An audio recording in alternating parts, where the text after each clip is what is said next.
not an afterthought.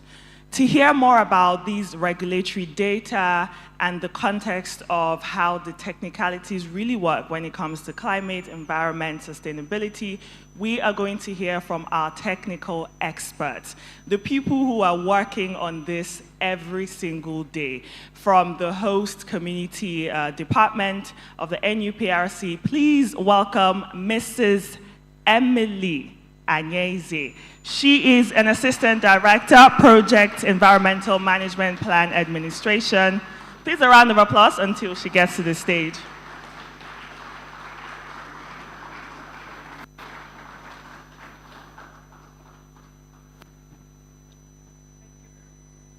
Thank you. Yeah. Good morning, everyone. Good morning, EC. Permit me to stand on the already established protocol. We do differ in profession, ideology, political ideology, in beliefs, but there is something we do have in common, and that is the environment. We do share the environment, and it's part of what we do. Without wasting much time, we'll be looking at the topic before us today, and that is, okay. Are you changing this?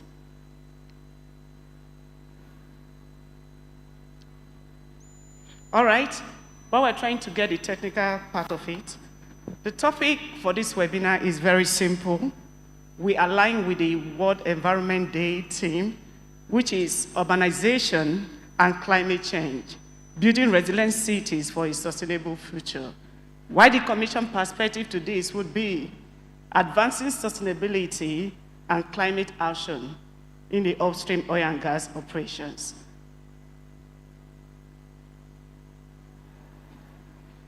All right.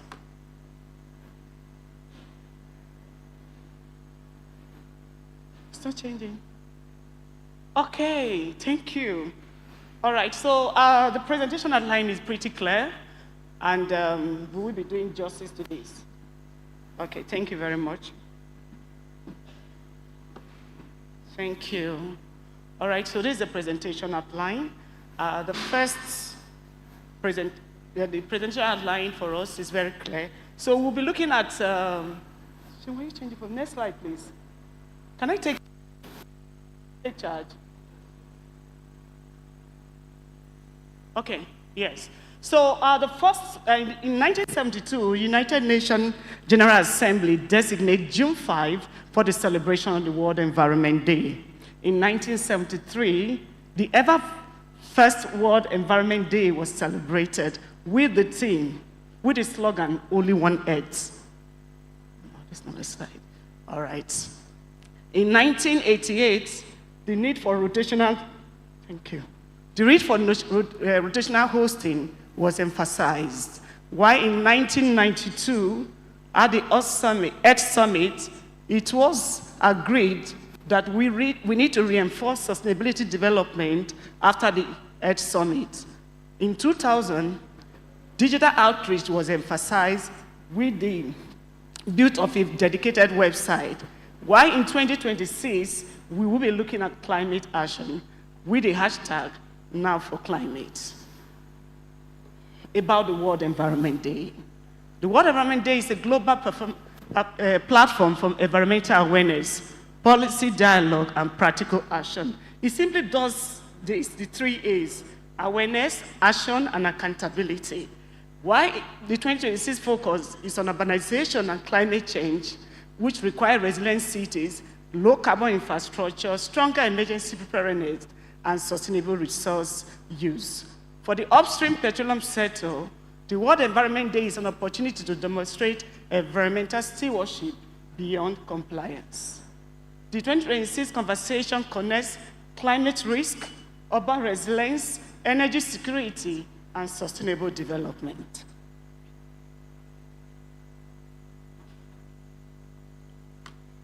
Now, before this, we need to talk about the Sustainable Development Goal, which the CCE emphasized during her opening remark.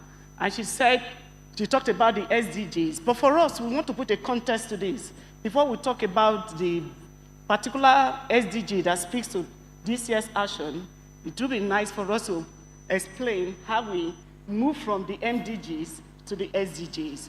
From 2000 to 2015, the MDGs were the focus. But the MDG was a bit different from the SDGs, simply because while the MDGs were 8 of them, the SDGs were 17.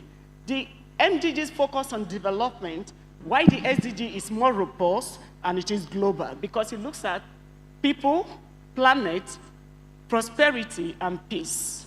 That is what the SDG is all about. So these are just the various milestones on how we agree and we arrived where we are. And this SDG will be, the SDG will be from 2015 to 2030. All right, so the World Environment Day theme is on the SDG 13. But there's other SDGs that support this World Environment Day theme. And they are 7, 3, 12, 9, 14, and 15. Integrated actions across these SDGs accelerate a sustainable, resilient, and climate-safe future for all. Enabling policies. So we looked at the PIA 2021, which is the basis of why we are here today.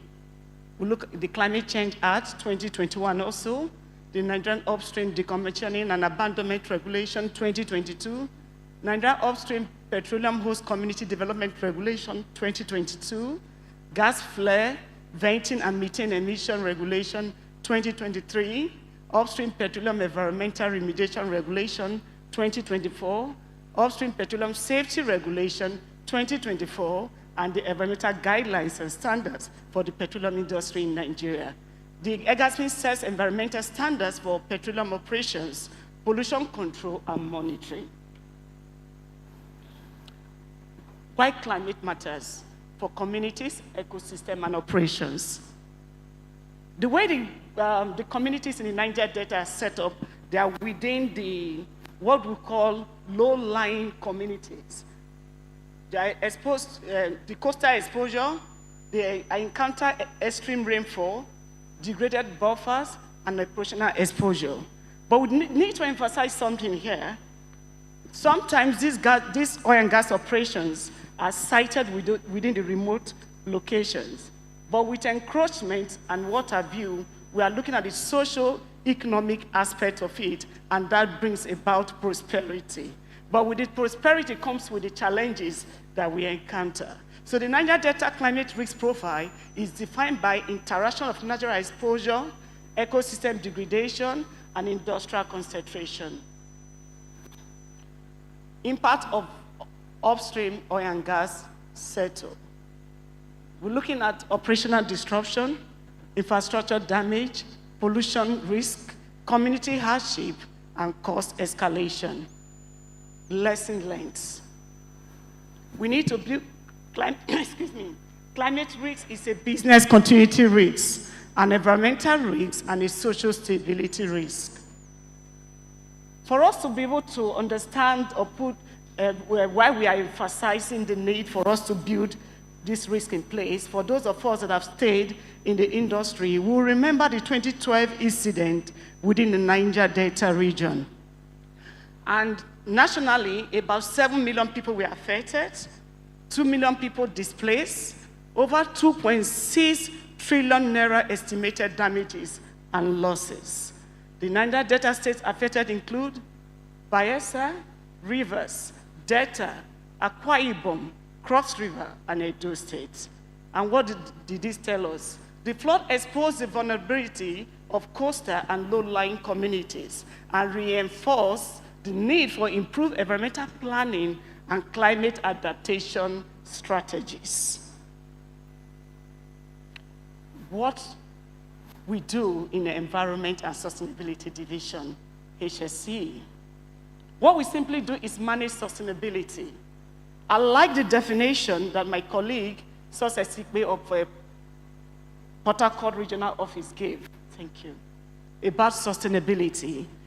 When the whole conversation on sustainability started, a professor was having a focus group discussion trying to explain the word sustainability, and he struggled. He tried to define sustainability, which is meeting the need of the current generation without compromising the ability of the future generation to meet its needs. He defined this repeatedly, meeting the need of the current generation without compromising the ability of the future generation to meet its needs, a professor. After much frustration, he saw that he was not passing home the message. And one of my Niger Delta brothers stood up and said, "Prof, do you mean chop today and chop tomorrow?" He said, now I mean. So sustainability is all about chopping today and chopping tomorrow. That is sustainability. And for us in sustainability, we look at environmental stewardship. What we do, we protect the environment through assessment, mitigation of impacts, and monitoring across our operations. We also look at sustainable resource development. We promote responsible exploration and production that maximizes value while minimizing environmental impacts. We do not stop there. We still go ahead to balance economic, social, and environmental needs. And how do we do this? We engage stakeholders and support communities to ensure our activities create shared and lasting benefits. We take it up from there. We ensure compliance and monitoring. We reinforce regulatory standards through robust oversight, inspection, and continuous improvement.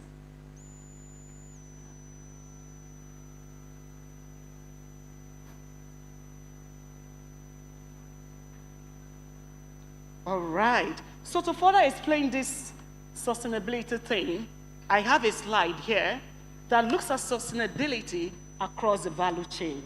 I want us to pay close attention to this, and that would bring us home to what we do in HSEC. And what we simply do is that we try to understand that sustainability must be embedded across the full project life cycle, not treated as an end-stage compliance activity. All right? So what we do is that we look at sustainability from exploration, from design, development, operate, and restore, which is the decommissioning aspect. So we have embedded the various activities that help to support this. So we have the risk assessment approach, which is the exploratory stage. I will speak to those in detail in my next slide. So for us to understand this, we try to put those a little definition for us in terms of environmental value. So we reduce spills, emission, waste, water stress, and ecosystem disturbance. We also look at the social value. We look at stronger community trust, because we need to build that trust for us to have a social license to operate. Fewer disruptions and improved livelihood protection. Then the business value, because we cannot attain sustainability, we start looking at the positive, which is the economics part of it, and that is improved project bankability, operational continuity, safety of people, and investors' confidence. This is very key, and that is what the PIA promotes. As a sustainable upstream value chain, in all these, you see that the host community is carrying this. And that is why I said it is the social license to operate that is needed. We cannot have the business value if we don't have a good environment in terms of community harmony to do the business. So that is why you see that across the value chain, we have host community clearly represented from inception to decommissioning. A sustainable upstream value chain protects people, environment, asset, and future production. The Commission's role is to set clear expectations, verify implementation, and close compliance gaps. Yeah, this slide, I want us to take a moment to look at this slide. It seems very busy, isn't it? Yes, it is busy, because it speaks volume. All right? So we were talking about sustainability. We looked at it on a high level in terms of across the value chain. We're not looking at how we manage, how unique we are in terms of sustainability. How do we drive home the business? By ensuring that impacts are identified at the design phase before implementation. So I would spend some time here to drive home this point. So it is closer to the project goal. Our process in the commission is closer to the project goals because EMP controls are embedded early, consolidated, and implemented through a cost, time, resource basis. And EMP, I mean environmental management plan. All right? So I told you earlier, I'm going to spend some time on this slide because it is very, very important. So the NUPRC EMP process, which is same as the EIA process, because we can't look at the EMP if we don't understand the basis, which is the EIA. Because there is no EMP if there is no EIA, and there is no EIA if there is no EMP. The EMP is linked with concept selection, okay? Engineering design, construction, operation, and decommissioning, creating real opportunities for design mitigation and impact elimination. All right? I will try and make it simple. At the concept selection stage, why the ECSA and Madasu team are doing the engineering part, permit me, sir, to reference that. While they are doing the engineering part, we also play a key role in HSC. We look at the screening, which is a risk-based approach. We call it the environmental screening report. And what this does is this. It looks at the various concepts that are being considered in engineering. All right? So when ECSA is looking at the concept selection process, we are also looking at the environmental risks associated with concept selection. And we've had calls in the past to say that such concept will not take place because we do not agree. And the case in point is the AccuGas project, when in the days of the DPR, when we realized that the pipeline route has been established. Unfortunately, during the concept selection stage, a stage of the project, we realized that there was a shrine within that pipeline right of way. And you will be wondering, why shrine? Why is that a problem? It's indeed a problem, because we talked about the social license to operate earlier. So it is a key part. Why that may have caused additional cost to the project in the sense that we had to bypass that right of way. We looked for a means of achieving the goal without tampering with the shrine. Yes, the length of the pipeline was extended. The project cost was extended also. But what this did for us as the regulator is that it was able to establish industrial harmony and prosperity for both the operator and the regulator, the community as well. So that is what the concept selection does with the environmental screening. And we do not stop there. Based on the concept, the preliminary impact assessment will be carried out. And the preliminary impact assessment speaks to the concept at the preliminary stage. That means at the front-end engineering stage, looking at, okay, you can use the available data to prepare something. When you have frozen the concept with the submission of the FDP and approval of same, we move on to what is called the development. And I've spoken to the engineering design as well. So when we go to the construction, we're already doing EPC. We have field development approval without altering the process because impacts are mitigated before we commence operations. And all these are built into the design of the project. So that is what this slide speaks to. So from the concept selection to the engineering design, whether it's basic engineering design, the front-end engineering design, or the detailed engineering design, we play a key role.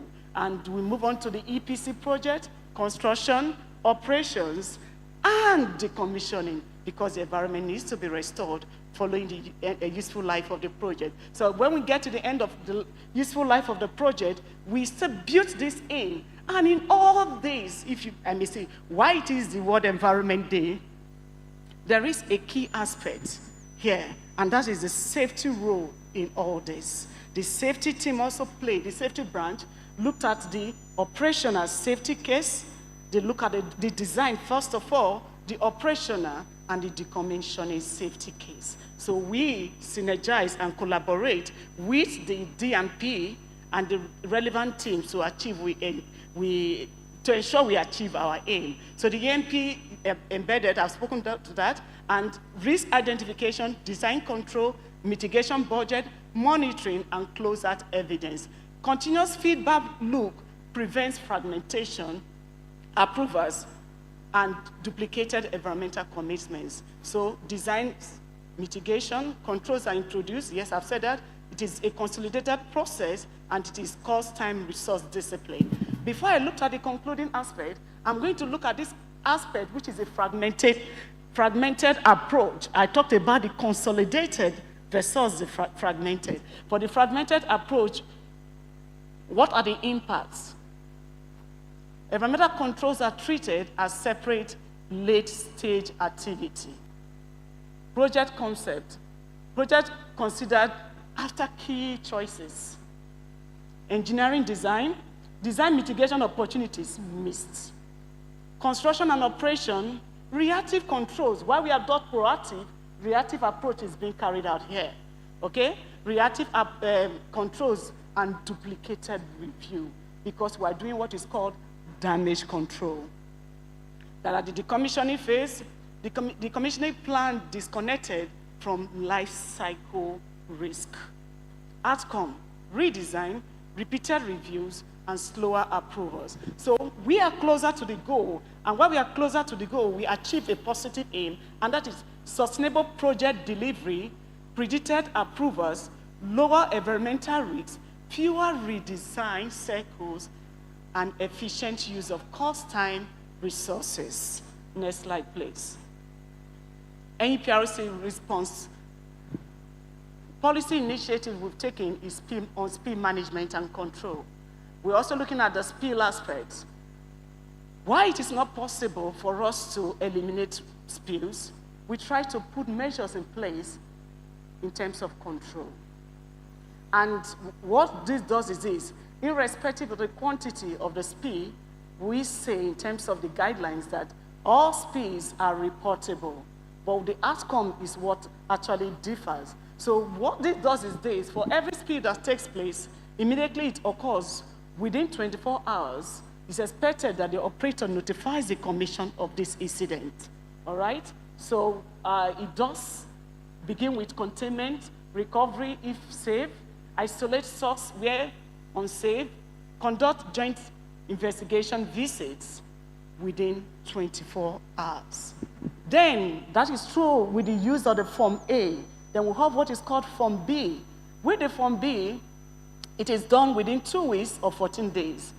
These reports are submitted to identify the cause, the quantity spilled, and extent of environmental impact, because within 2 weeks you should be able to establish all this. And the third one is Form C, which is expected to be submitted within 28 days. Complete cleanup and repair work should have been carried out within 28 days. And if we need to conduct what is called a post-cleanup operation, we'll do that. We verify post-cleanup condition, certify remediation outcome, and initiate if there is need for us to initiate further remediation action where cleanup outcome is inadequate. And this we do through a risk-based approach. Core control measures. Spills cannot be totally eradicated, as I said earlier. They can only be controlled and reduced. Yes. Another policy initiative is the OSP contingency plan. And the OSP contingency plan, once again, we're looking at the aspect of scenario and action plan. And this we've done successfully with what we do as a commission, and I like how we adapt to challenges when the need arises. And a typical one is when we had the Niger Delta trunk pipeline was out of service due to vandalism, crew theft, and what have you. We quickly put in place alternative means, and this we've done once again with the EC, D&P team, and we do that with what is called badging. Badging requests, why we've conducted badging and tracking requests, we put another policy initiative that speaks to our activity by ensuring that while we are trying to put a measure to ensure that a continuity measure for production, we do not lose focus on the environment. So this oil spill contingency plan, while it is done annually in terms of audit, we also applied it to what we do for badging, and it has created immense benefits. And for every evacuation that takes place, we also contribute to this. But before then, I will look at the benefit in terms of, so what is the objective? The purpose of operation is pre-approval to date and actionable plan for preventing, containing, and responding to oil and gas hazardous substance spill within possible scenario matched to the most appropriate response strategy. So the objectives are very clear for the oil spill contingency plan.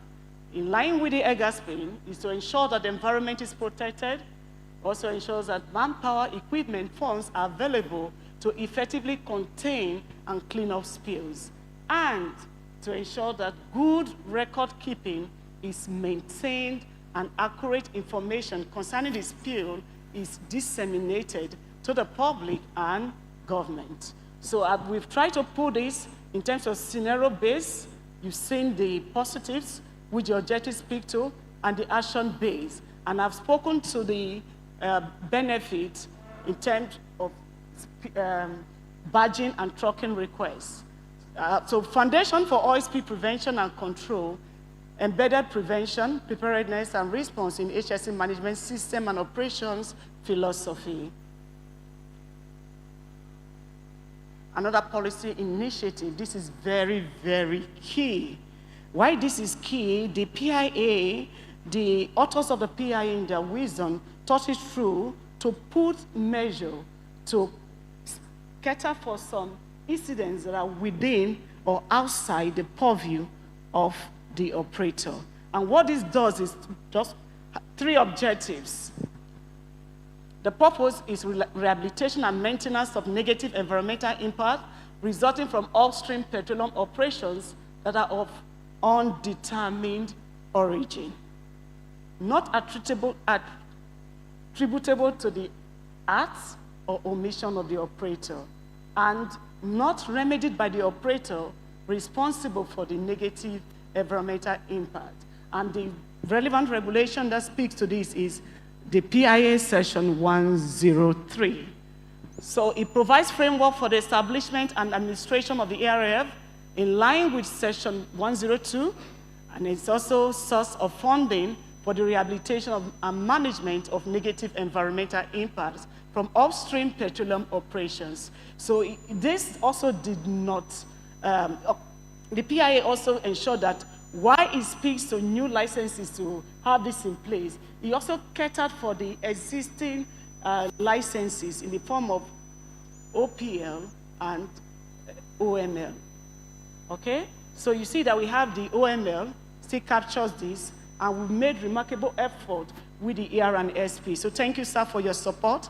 Your team has been fantastic in ensuring the implementation of this ERF. Thank you, sir. Okay? Then waste management hierarchy. You notice that this pyramid is inverted. Look at the way it is, okay? So what we do, why the oil must flow, the business must take place, we also try to do something that the waste that are generated from our operations are properly handled. So we try as much as possible, where practicable, to reduce the spill from this, to reduce the waste from the source. So we do source reduction, prevention of waste generation if possible. Okay? So that is being used loosely if possible. Prevention of waste generation. Then we also try, when it is generated, it has to be reused where practicable. So the collection with little or no processing, that is for the reuse, as is for reuse. Then for the recycling approach, where source reduction is technically not possible or economically not feasible, we recommend recycling. And treatment is also an option. Unavoidably generated waste, yes, you have to treat your waste. Then disposal. unrecyclable in its current form. So the decision rule is this: move down the hierarchy only when the higher option is not practicable. I said that when I started this presentation, okay? And economically feasible. Hierarchy outcome: minimize waste at source, recover value where possible, dispose only as a final option. Prevention, reuse, recycling, treatment, and disposal. That is the waste management hierarchy. Then local trends in waste management in line with the regulation. So progressive tightening of waste discharge controls. The regimes move from open discharge practices to limits, prohibition, and offshore zoning. I also pay a bit of attention to this slide, all right? So the uncontrolled discharge regime was enshrined in the 1980s. We did not have regulations that actually spoke to those at that time. But it was the toxic waste in cocoa in Delta State that actually, it was a root shock to us, and realized that we need to put measures for managing this. So we had low control at that point in time. Then in 1991 to 2000, the first guidelines was issued in 1991. We had the controlled discharge regime.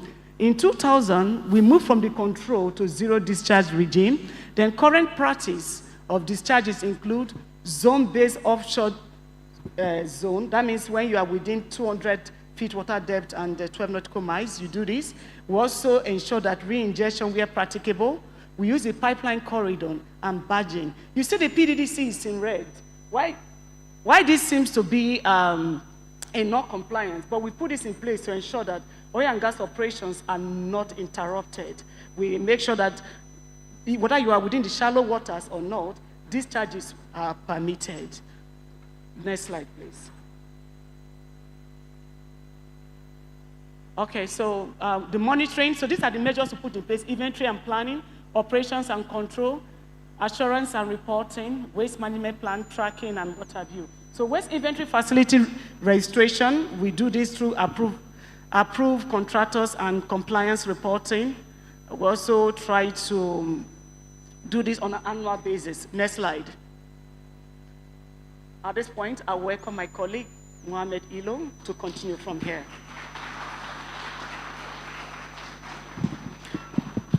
Thank you very much, Ma, and good morning. I'll quickly run through,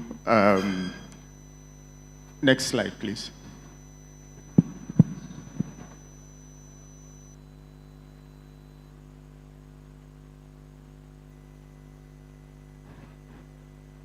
Thank you, Madam Emily, for that passionate presentation. Mine is to run through what the nexus has been for climate change with respect to Paris Agreement that people hear about. So when you had people talking about the Paris Agreement, it has a global, it serves as a global framework that actually dovetail into all the initiatives that you've seen happening in the upstream oil and gas sector with respect to emission reduction, with respect to flare out. So this is the global outlook based on science. From 2005 to 2025 has been one of the hottest years in the world based on global temperatures. Global temperatures have averaged 1.5 degrees centigrade, and this has actually provided the need for us to see how to build a resilient infrastructure in terms of cities, and also review our energy systems utilization and sustainable operations that emphasize on sustainability. That also had affected the need for oil and gas operations to transition towards low carbon technologies. So globally, from the perspective of climate financing, there is need to raise over $4.5 trillion by 2030 for us to achieve the needed climate financings to intervene in mitigation and adaptation project based on analysis by the United Nations Development Program. And for us in Nigeria, based on the NDC 3.0 that was issued it is estimated that about over $330 billion is required to finance Nigeria's NDC implementation. And the irony of it is when you look at the breakdown, domestic financing is expected to fund just around 20% of that fund, and the rest are expected to be earned through international financing, which include the carbon market and other financing framework. And the funding comes around as a form of either loan or concession loans. Next slide, please. Next slide.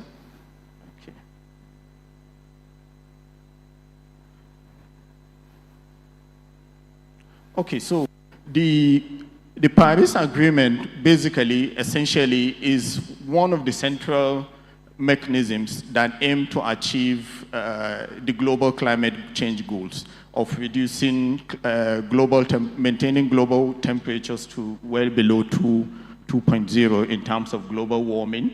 And the key vehicle that drives Paris Agreement implementation is the NDC, which is the nationally determined contribution.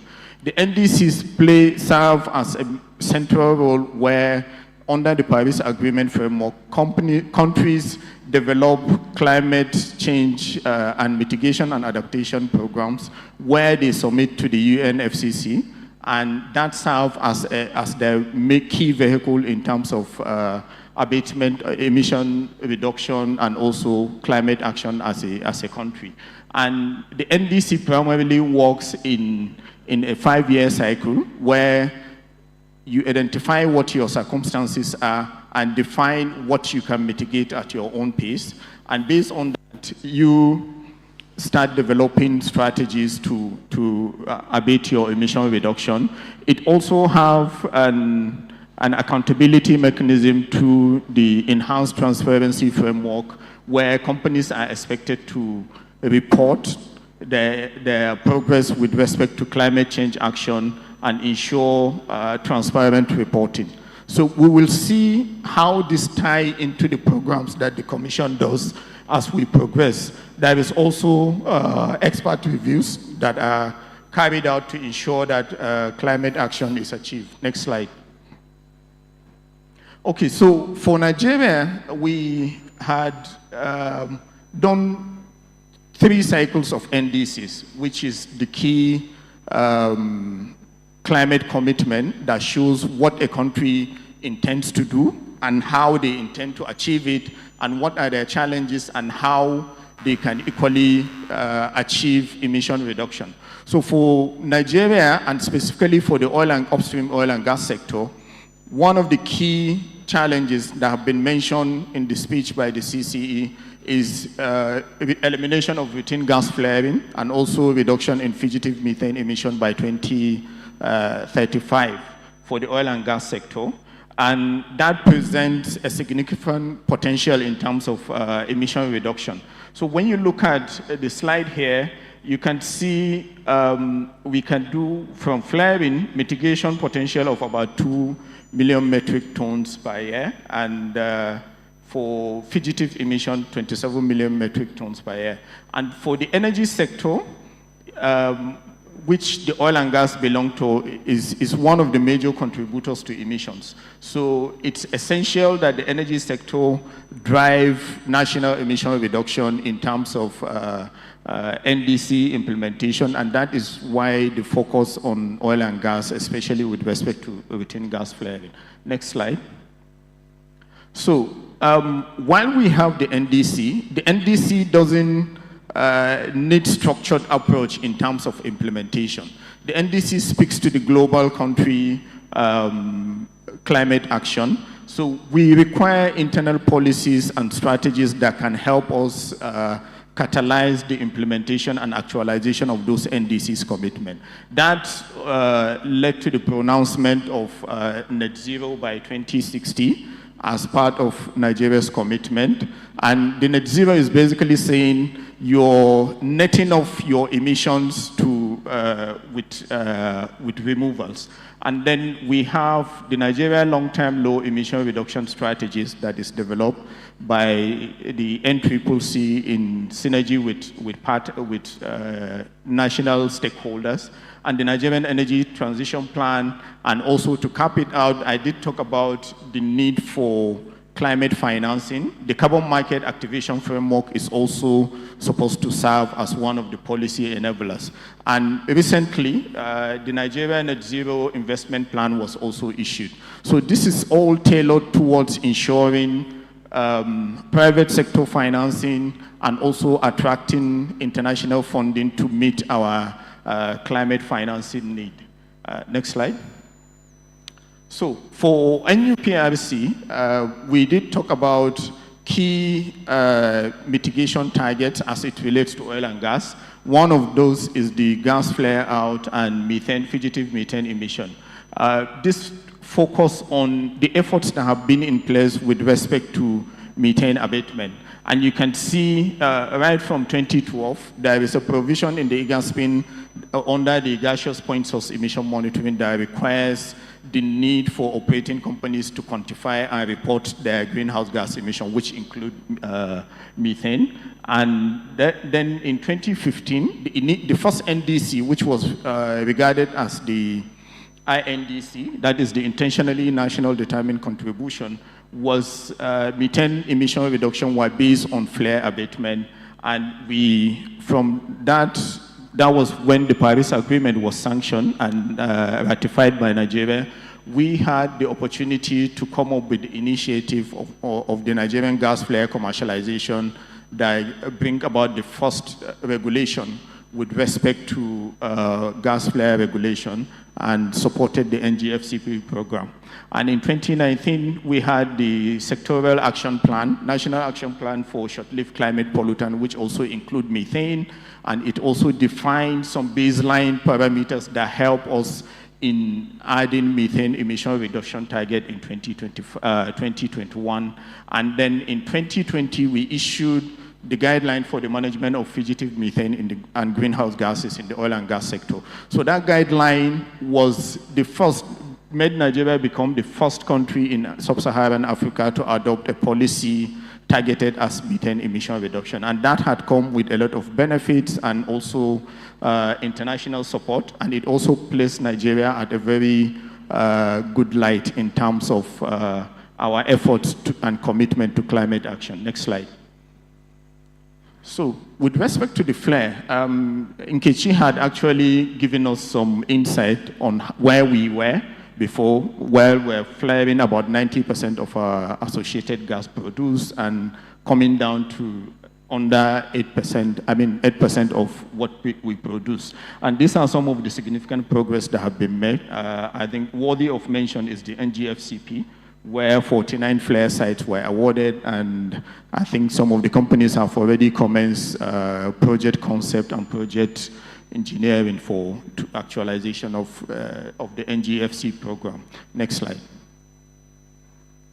So for the methane guidelines that we've been implementing, one of the key requirements for that guidelines is for companies to develop emission management strategies in the form of greenhouse gas emission management plan, where they spelled out what strategies they are going to adopt to reduce emissions.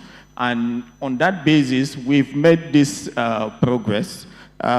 This might seem, some kind of, we're not 100% there, but it's a lot of work that had gone through that, because there was need to bring the industry to the level of awareness and also need to get the technical capacity and competence that we need to understand it. Even within the commission, knowledge and understanding of this emission reduction is essential, because for you to regulate, you need to have technical expertise and experience and a global overview of what the best practices are compared to who you are regulating. While we also adopt the approach of working in synergy with the operating companies to see how we can drive a facilitative kind of compliance regime. So this is just a snapshot of our progress, just like the gas flare commercialization program. Next slide. And so while we do that, there are some challenges that are, of course, there in terms of implementation. And key to those challenges are the technology challenge is a major issue. And then we have the technical and capacity gap, which I have mentioned. But we've, over time, benefited a lot with respect to that. And we have local circumstances, which are also things that we have to consider as a country. And then financing and other constraints, energy transition, the CCE mentioned it in her presentation, in her speech, is a key issue that also pose a challenge with respect to what we do in terms of driving compliance. Next slide. So collaboration has also been key. We no need to emphasize that, but it has quite a number of arms that needs to be looked into as we serve as regulators of the oil and gas industry. Operators, communities, civil societies, regulators, and government. Next slide. So these are some of the partnership that we are on so far, and this has bring a lot of benefit with respect to our efforts to build capacity within the industry and also adopt best practice in terms of our emission reduction. We're currently working with the Nuprc, which is the focal agency for climate change in Nigeria, and the United Nations Environmental Program to convene the Nigeria Emission Reduction Project for methane. And we also have the Methane Alert Response System. So this is a satellite-based system that alerts us when there is a heavy plume of methane, and we reach out to the operating companies to see how they can mitigate that. I think last year there were about 15 notifications within the industry, and swift response were taken to abate that. And partnership with World Bank has been ongoing for quite a long time, especially in the gas flare space. And the Norwegian Energy for Development, we've been having engagement with respect to methane MRV, CCUS development, and other capacity building avenues. Next slide. Okay, so while we're doing that, data is essential to what we do. It's really, really essential, because whatever program that you've seen, without data, that program will not, you can't track the performance and what you've done. So what we've done internally is to see how we can scale up our Excel-based data reporting portals to digital dashboard, which we've worked internally with the ICT team to support. This is still work in progress. As we get more data, we refine, work with the ICT team to refine and update. So this is where we are, and this is essential because the NDC had actually requested us to move from estimation-based emission reduction to absolute emission reduction approaches. Next slide. Okay, so Madam Emily, I think you do the concluding thought, or I should go ahead. No. Thank you.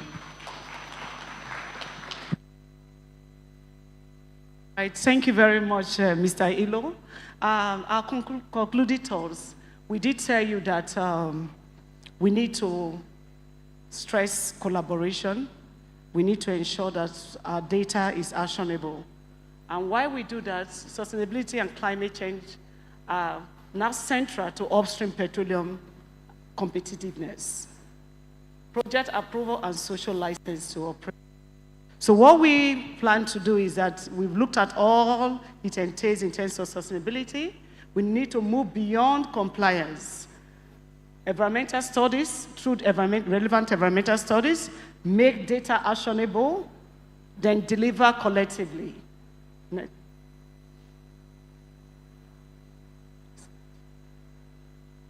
Call to action, and that is what this year's World Environment Day is all about, call to action. So our call to action is, let's build on progress made by strengthening resilient upstream operations that protect the environment, advance Nigeria's climate commitments, and sustain responsible energy development for present and future generation.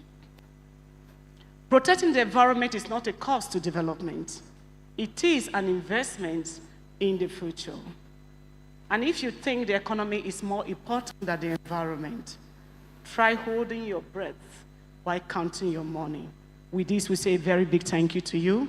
Thanks for listening. Thank you so much, Mrs. Emily Anyeze, Mr. Ilo Mohammed, for that truly remarkable presentation. I'm sure that we now have a solid framework of where we are and where we want to go to.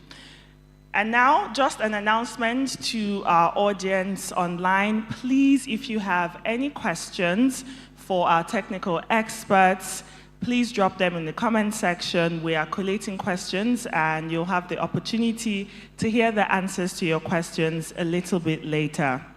Right now, we have a panel discussion, ladies and gentlemen. We have assembled a truly remarkable group of minds that will come up and give us a talk about the real-life issues when it comes to sustainability, climate, and environmental protection.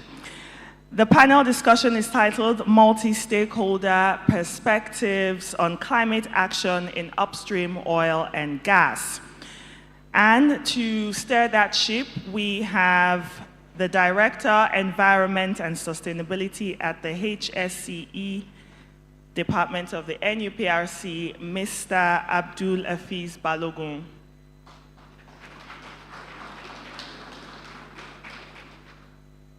Please keep clapping until he gets to this stage. I will hand over now to Director Balogun, and he'll introduce our distinguished panelists.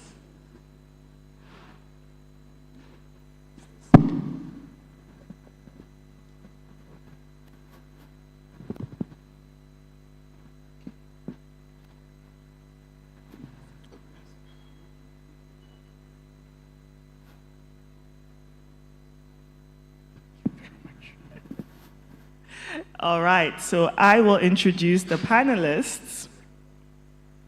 All right, this morning we have the Program Management Officer, Climate and Clean Air Coalition, CCAC, Mrs.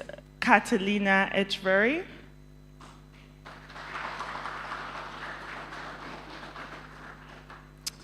All right.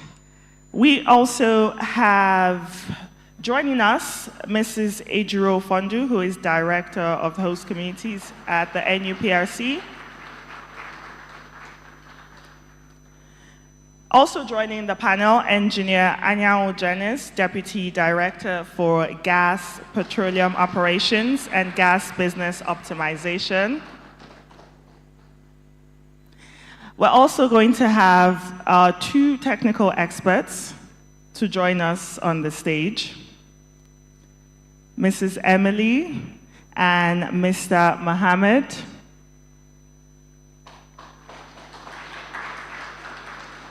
Keep clapping. We have an excellent panel. All right, so Mr. Balogun, I can hand over to you now. All right, fantastic. I want that mic. Give me that mic.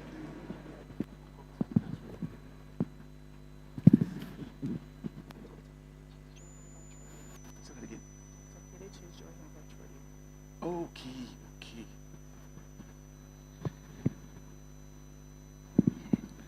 Good morning, ladies and gentlemen. The CCE, the executive commissioners, ably represented by Captain Tolaga, my management colleagues, and my colleagues, thank you very much for attending this special occasion. Quickly, I've just been informed that Dr. Kelechi Ufuegbu is going to join us virtually. So I hope the technical team have looked at the equipment to be sure that we can connect him when the time is up. So, you're all welcome. I'm hoping that all of us are picking one thing or the other from this webinar so far. It's an important thing that we all need to do. It may be the last resort for some of us in terms of catching up with what the environment requires of us. Because it's not every one of us that's going to be lucky enough to have read ecology in school. Those of us who did that, or those who read courses that had ecology as an elective, it's a wonderful opportunity for them. They are luckier.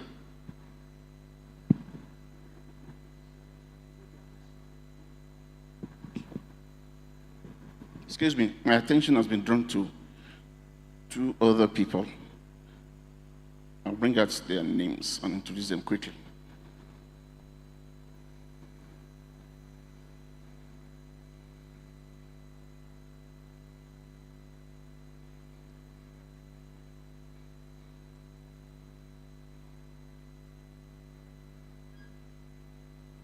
From FGFCP, okay, FGFCP is going to be handled by our Dr. Kell.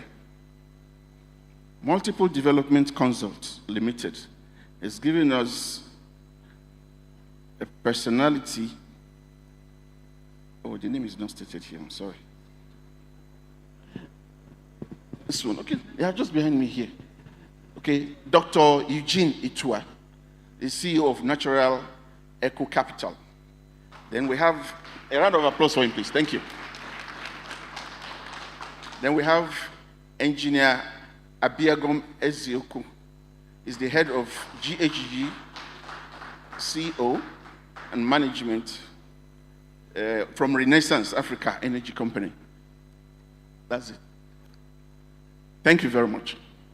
So, as I was saying, this may be a last resort for some of us. Some people, it is after they become a production manager, they realize what sustainability is all about. Before then, they have no clue. Some, it's after they become a CEO or something bigger than that. Even some, a contractor. He has won a contract to go and build maybe a flow station of about 50,000 barrels per day in a certain community. And his boy is calling from the field. Oh, they didn't let us work. They barricaded the place. And he's like, don't they understand what this project is all about? We are bringing so much development. If people, and maybe thinking maybe they are illiterates. You'll be surprised. Somebody who is an engineer like him will come and say, Mr. Man, stop that gra-gra. See, it's not as if you don't understand what you are bringing. But the itinerary for that money you are promising is so long. The destination is so far. And the return journey is not ascertained. So give us our own now before you go. So, and that's an important aspect of sustainability. That is the social aspect. You don't just say, because what you're doing is good, you just go into a community and do things without making them to be, aware of what you're doing. Let them see the benefits. So the economic aspect, the social aspect, then the third aspect of sustainability is that environment. You have to cater for that environment properly, such that at the end of the day, as they said before, you chop today, you chop tomorrow. If you don't cater for the environment, you may be chopping today, by tomorrow, there's no environment to even support agriculture or even support normal living, because you may pollute an environment to such an extent that government will have to barricade that place. Everybody go home. Everybody go away. Relocate to another place. So, coming back to today, the theme of the World Environment Day that we are celebrating currently, we will realize that as the theme moves from topic to topic, from year to year, currently it seems the burning topic is climate change. All of us are aware. Almost everybody can say one thing or the other, even non-experts, about climate change because of the central position it has occupied in our industry. So, why it is important for us to bring our minds together before we hear from our specialists is for us to appreciate that every little thing they are going to say here today is so important that we need to think about and take into our everyday operations. Otherwise, we may not get it right. If a country can decide, just like Nigeria, who has plenty of oil, and we say we want to benefit from this oil, so we don't care about what it's saying about the climate change, I want to draw our attention to the latest danger. The latest danger that many people may not be aware of is that not only, even if the United Nations does not bring their army to come and block our fuel stations, block our terminals for producing, even if they allow you to produce that oil as carelessly as you wish to, do you know that recently, selling that oil is another ball game altogether? There are places you can't sell because they will say, if you have not met so standard of environmental quality, of climate change requirements, nobody's buying oil from you. That's the latest thing Europe just told us. So, which means for us to be able to continue to sell the oil as good as it is, we have to be responsible. It is no longer a case of good to do. It's a case of compulsory to do. Otherwise, you'll just be looking at the oil in your tanks and nobody is buying it. So, there's a special focus for this discussion. I'm going to, each of our specialists will give us an answer to a question for like 3 minutes. Sorry, we would like to give you more than that, but time is a constraint. So, thereafter, we can still have questions from the audience. But I'd like to mention what the discussion focus for this particular outing is. One of them is enabling policies and regulatory frameworks. Another one is practical challenges and solutions in achieving climate action. They're going to give us suggestions from their experience and ideas on how to go about that. They will also be talking about financing and technology for carbon footprint reduction. We also have gains from industry-community collaboration in sustainable operations. We are lucky to have these specialists who have long years of experience in their respective fields. We go first for the United Nations Environmental Programme, UNEP, representative. The question for you, Ma, is from a global perspective, what role can international partnerships and enhanced measurement, monitoring, reporting, and verification, which we call for short MMRV. So we're asking what role can all of that system play in helping countries like Nigeria achieve their methane reduction and broader climate commitments? Technical team, can you please connect her for us? Thank you.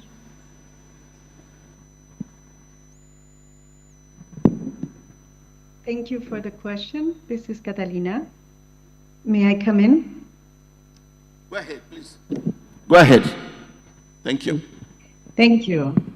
I represent the Climate and Clean Air Coalition, an initiative convened by UNEP, the UN Environment Programme, and it's a partnership of more than 200 stakeholders that are engaged on a common mission. And this includes governments, of course, and intergovernmental organizations and civil society and research institutions. And we are working towards a common mission, which is reducing short-lived climate pollutants, including methane, black carbon, hydrofluorocarbons, and tropospheric ozone.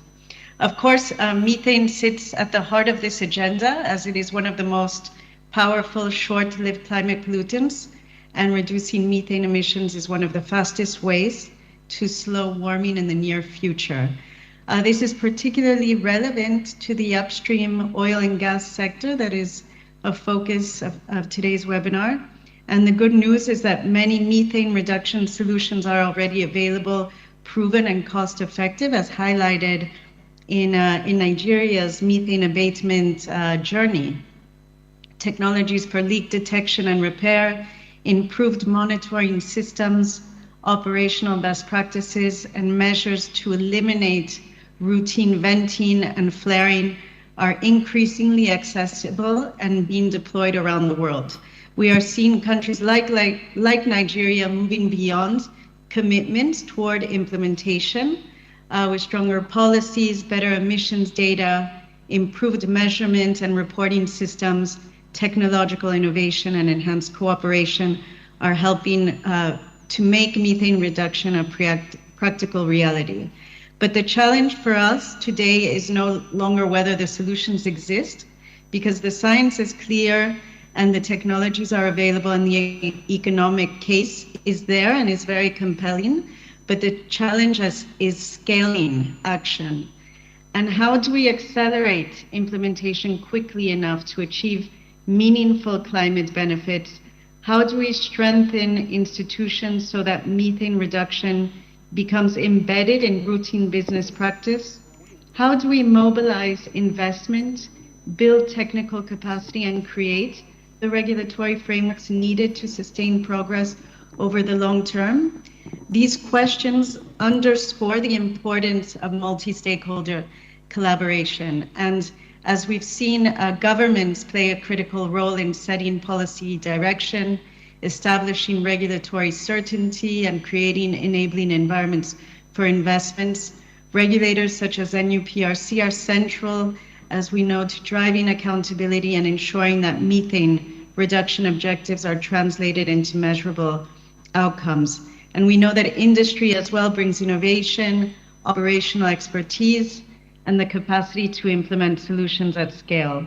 The financial institutions help unlock investment, and civil society and research organizations contribute transparency, technical knowledge, and public engagement. And international partnerships such as the Climate and Clean Air Coalition can support all of these efforts through knowledge sharing, capacity building, and technical assistance. We are now seeing as well national structures providing building blocks towards a global architecture where preferential access to markets for near zero methane products may emerge, and where relationships between trading partners becomes increasingly important. This is where the Climate and Clean Air Coalition, a UNEP-convened initiative, seeks to contribute. As a demand-driven partnership, the Climate and Clean Air Coalition works with countries and partners to support science-based decision-making, policy development, technical assistance, capacity building, and implementation. We have been helping governments connect with expertise to facilitate peer learning, as well as supporting the development of methane action plans through our methane roadmap program, as well as strengthening emissions measurement and reporting systems and promoting the exchange of best practices across regions and sectors. In many ways, the coalition serves as part of the connective tissue of a broader global effort. We bring together stakeholders who share the goal of achieving practical, measurable methane reductions. And a few examples, just to finalize, is that we represent the Secretariat of the Global Methane Pledge. We have also created the Fossil Fuel Regulatory Program in partnership with the Clean Air Task Force to provide quick response mechanism to address regulatory and capacity gaps. And we have also launched the Methane Regulator to Regulator Network this year with IEA as part of the Global Methane Engagement Program. Thank you. Thank you very much. So forth. Apologies for going over. Thank you. If that's okay. Actually, your response has given us something like a follow-up question quickly. From what you have said so far, I think if our experts in climate change will bear me witness, there is almost nothing in what you have said that Nigeria is not already actively doing. And we have achieved plenty. In fact, we've looked at challenges and we've come back to improve those, and we keep moving. But the one that concerns us is, for example, when the European Union suddenly came with a new list of conditions, different from what is known globally. So our fear now is, are we sure this program we are running is such that it's so transparent that everybody knows what to expect? Or suddenly, after we achieved one milestone, somebody is going to bring up another condition that we have to meet, and it becomes a case of shifting goalposts. What influence does your organization have to control such or to prevent such, so that you can have some form of confidence building in countries like Nigeria who are ready to participate and comply? I hope my question is clear. Thank you. Perhaps I will try to respond as much as I can. We are now, the CCAC is a voluntary partnership, so we are not, we are not leading the EU regulations, but we can support countries in seeing how they can meet those requirements. And we are now exploring how shared responsibility is defined, as well as assured within trading relationships between importers and exporters. So we are happy to continue to support Nigeria in demonstrating their leadership. And I think where we add value is in supporting an enhancement of regulatory frameworks, as well as continuing to make methane measurable, reportable, and verifiable by supporting Nigeria with the appropriate MRV frameworks. And that is what I can say to that point. Okay. Thank you very much for that. We have really benefited from your input on this, and I'm sure a lot of people are thinking of how to redouble their efforts in meeting those compliance criteria that you have reminded us of. Thank you very much. Now, over to you, sir, the chairman of NGFCP, Dr. Kell. So the question for you, sir, is how is the Nigerian gas flare commercialization program contributing to both emission reduction and sustainable economic development? And what key lessons have emerged from its implementation so far? You have the floor, sir.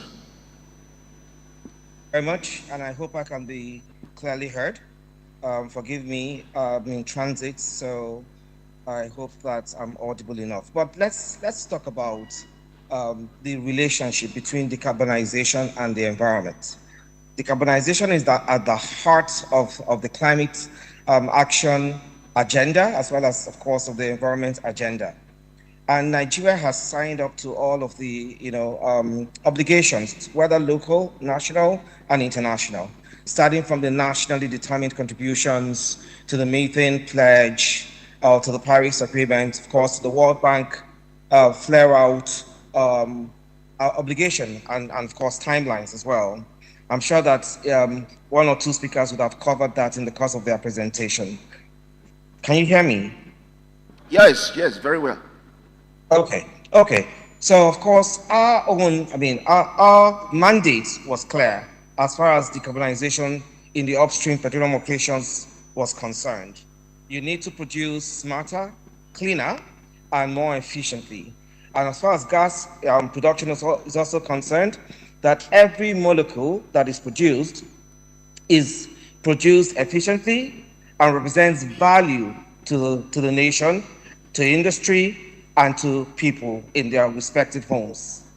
Now, our response to that as a commission, arising from our obligation in the PIA, was simple.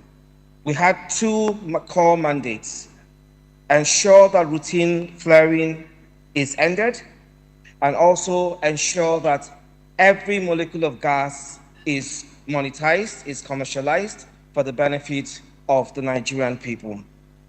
So our response was the Nigerian Gas Flare Commercialization Program, the NGFCP, and that's what we call our flagship climate action and market-driven mechanism, which is globally recognized as the first government-led initiative for sustainable third-party gas flare monetization scheme aimed at eliminating routine gas flaring in line with all those obligations, both national and international. So in the course of this, of course, we relaunched the program in September 2022 and took it through the bid process up to the point of awarding the permits to access flare gas. I'm pleased to announce that in Q4 of 2025, we issued 27 licenses, permits actually, to 27 entities who are now at different stages of development, their early execution stages, their concept preparation, and all of that. And we've transitioned them from project to the D&P SBU, who will now steward their projects to completion. Now, I said it's the first government-led initiative in the world, and of course, that came with its own challenges. First of all, we have several lessons arising from this initiative. The first being that as governments, whenever we want to push policy, we need to be tenacious, we need to be focused about it. There was a unanimity of opinions and agreement by the operators that it is good as a climate action project to end routine flaring, but there was no agreement as to how it would be achieved. everyone seemed to have an idea as to what course of action they should undertake with a view to eliminating routine gas flaring or even monetizing their gas resources. But government had to be tenacious about NGFCP to push our agenda in the manner contemplated by the project. It wasn't easy. There was a lot of resistance on the part of operators, but staying the course and staying true to the program philosophy helped us get past the finish line. That's one. Two, we understand that when projects are new, projects like this are nascent, a lot of hand-holding, a lot of stewardship, a lot of steering is required. So we made a commitment to the awardees and the operators that we're going to handhold them all through the process, standing shoulder to shoulder with them until they passed and across the finish line. And that's exactly what we did. So everyone who started the process with us, we had no clue, we had no line of sight as to how we were going to navigate this maze, but it was just staying true to the course that got us to the finish line. Thirdly, there's a lot of confusion as to what flare gas really is, because people couldn't really differentiate flare gas from the run-of-the-mill associated gas, NAG, the non-associated gas. And we had to, the associated gas or non-associated gas, as the case may be, we had to keep explaining to them that, look, your projects need to be bankable, but only based on the project architecture. In other words, today you could have 5 million SCOF, tomorrow you could have 6 million SCOF, the next day it could go down, depending on what production systems are, and projects are ongoing.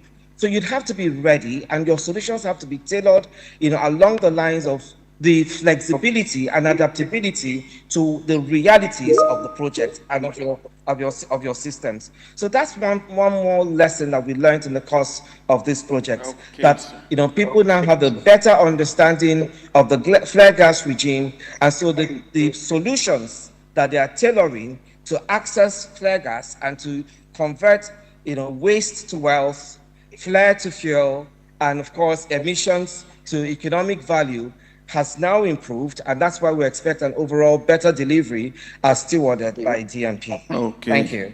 Thank you very much, sir. A round of applause for him, please. So we really appreciate what has been achieved by your committee, and in our own little way of contributing to your efforts, I can assure you that today more people have heard about your program, and not just people in this hall. We have many others online who will pick one thing or the other to take back to their various organizations and departments on how to join hands to make that program successful. Thank you very much. Now we move on to the next presenter. The question will now go to the CEO of Multiple Development Consult Limited. Now, the question for him is, given the growing focus on decarbonization, how can Nigeria's upstream oil and gas sector continue to support economic growth while contributing meaningfully to national climate action and energy transition objectives? I'm sure the question is clear to you. What we're trying to say is, how do we balance between struggling to be compliant on decarbonization efforts, while at the same time making efforts to have optimal benefit from our, as Madam, our CEO called it, God-given resource. We want to derive optimal benefits, yet we have these continuously changing goalposts to align with. So what ideas can you give us on how to balance between those two so that we come back home dry? Thank you. Thank you very much, Mr. Balogun. I hope you can hear me. Yeah, we can hear you. Thank you. Brilliant. Thank you to the NUPRC leadership for convening this important dialogue. My name is Dr. Eugene Itwa. I guess because it was misspelled. My surname has been misspelled, as you can see there. Instead of ITUA, you have ITAU. Maybe that was why Mr. Balogun didn't say it. I'm sorry about that. The CEO of Natural Eco Capital and Executive Director of African Green Economy and Sustainability Institute, my life's work is to help shift Africa's green economy story from one of vulnerability to one of strength. From being seen as a risk to be recognized as a bankable investment destination. We operate as a do tank, not simply as a think tank, because our people cannot eat theory. They need measurable, investable action. And as someone who has helped shape Nigeria's long-term climate and development pathway, just to let you know that the long-term low emission development strategy, I was the national lead for that. And of course, the long-term vision. I also co-led the development of the Climate Change Bill for the National Assembly, which is now the Climate Change Act 2021. And good enough, Ilo talked about the NDC. NDC, the implementation of NDC from 2015 to 2024, I led the stock take, which was done by Natural Eco Capital, my organization. And so from that hindsight, I can say with confidence that if we align the NUPRC's regulatory leadership with a long-term vision already embedded in our national frameworks, Nigeria will not only meet its climate commitments, we will enhance competitiveness, unlock social value, and then attract the capital needed for a resilient future. And that was what the chief executive said earlier. This is exactly why we came up with what we call the African Green Opportunity Index, to give regulators like NUPRC a clear data-driven map of where climate-smart investment should flow. Just to let you know that the world is changing fast. Oil's share of global energy consumption has fallen from 28% in 1990 to about 30% today. Looking at what the BP Statistical Review of World Energy, now Energy Institute Statistical Review, had said, you know, this is one of the most widely used global energy data sets. But Nigeria's reality is different. Our transition is not just about emissions, it is about people. It is about a mother who still cooks over a fire. The young engineer is waiting for stable power to build a business. The communities that live beside flare stacks and dream of cleaner skies. So our task, I will tell you, is dual and deeply human. Reduce emissions and expand reliable energy access. Just to say that for me, NUPRC has already shown courage. Zero routine flaring by 2030 and a 60% methane reduction by 2035. The question before us is not whether Nigeria can do it. The question is, how do we turn our ambition into action without slowing down our economic growth or leaving our people behind? There are three pillars I'll quickly talk about. The first one is data-driven action and enhanced methane MRV. And good enough, the earlier speakers, Emily and Ilo, have spoken to this. The foundation of credible climate action is data integrity. Without accurate data, we cannot regulate, attract investment, or compete globally. And so, just to say that in addition to all that I've said, if we strengthen measurements, governance, and investments, alignment in this sector, we will accelerate natural progress, or national progress ladder. If we delay action here, the entire transition slows down as well.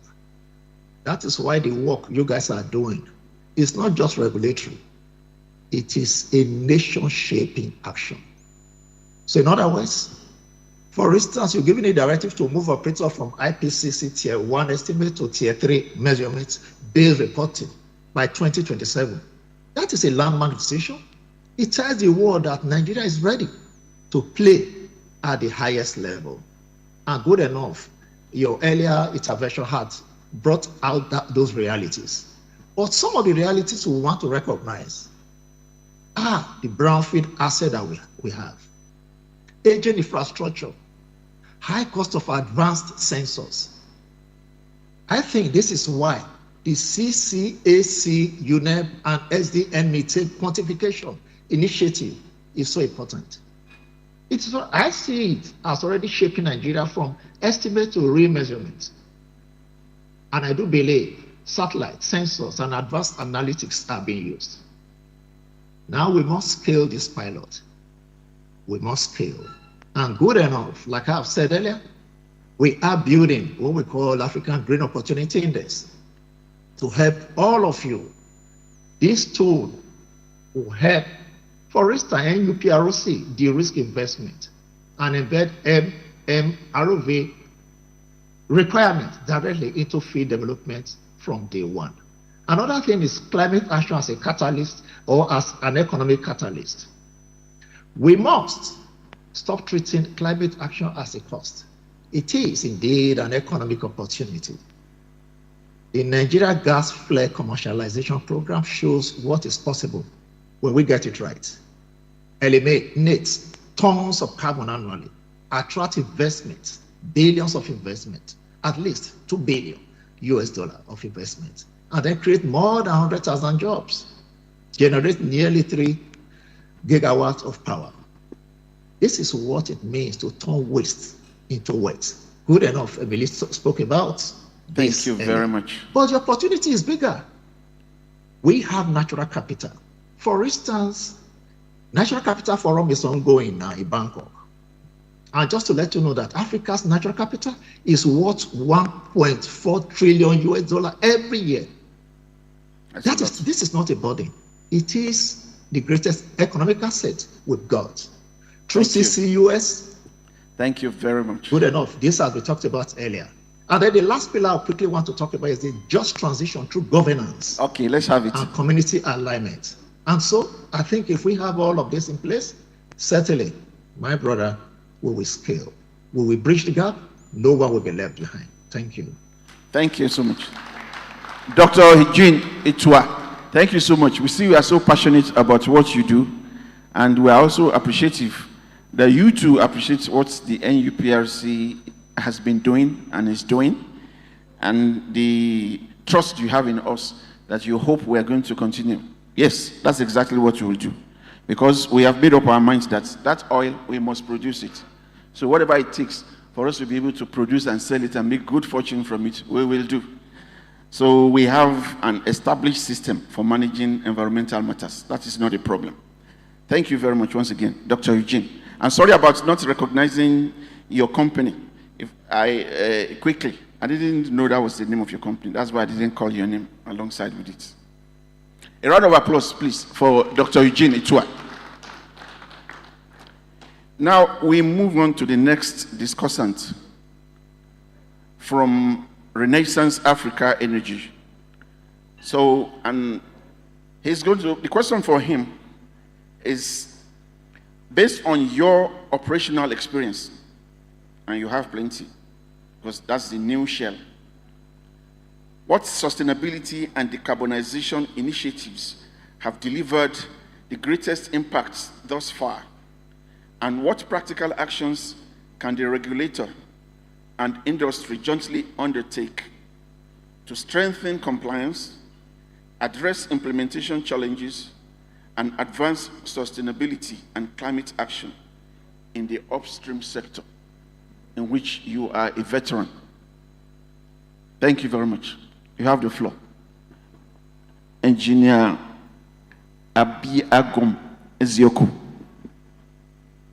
Yeah, thank you very much. Good morning, all. Please confirm you can hear me.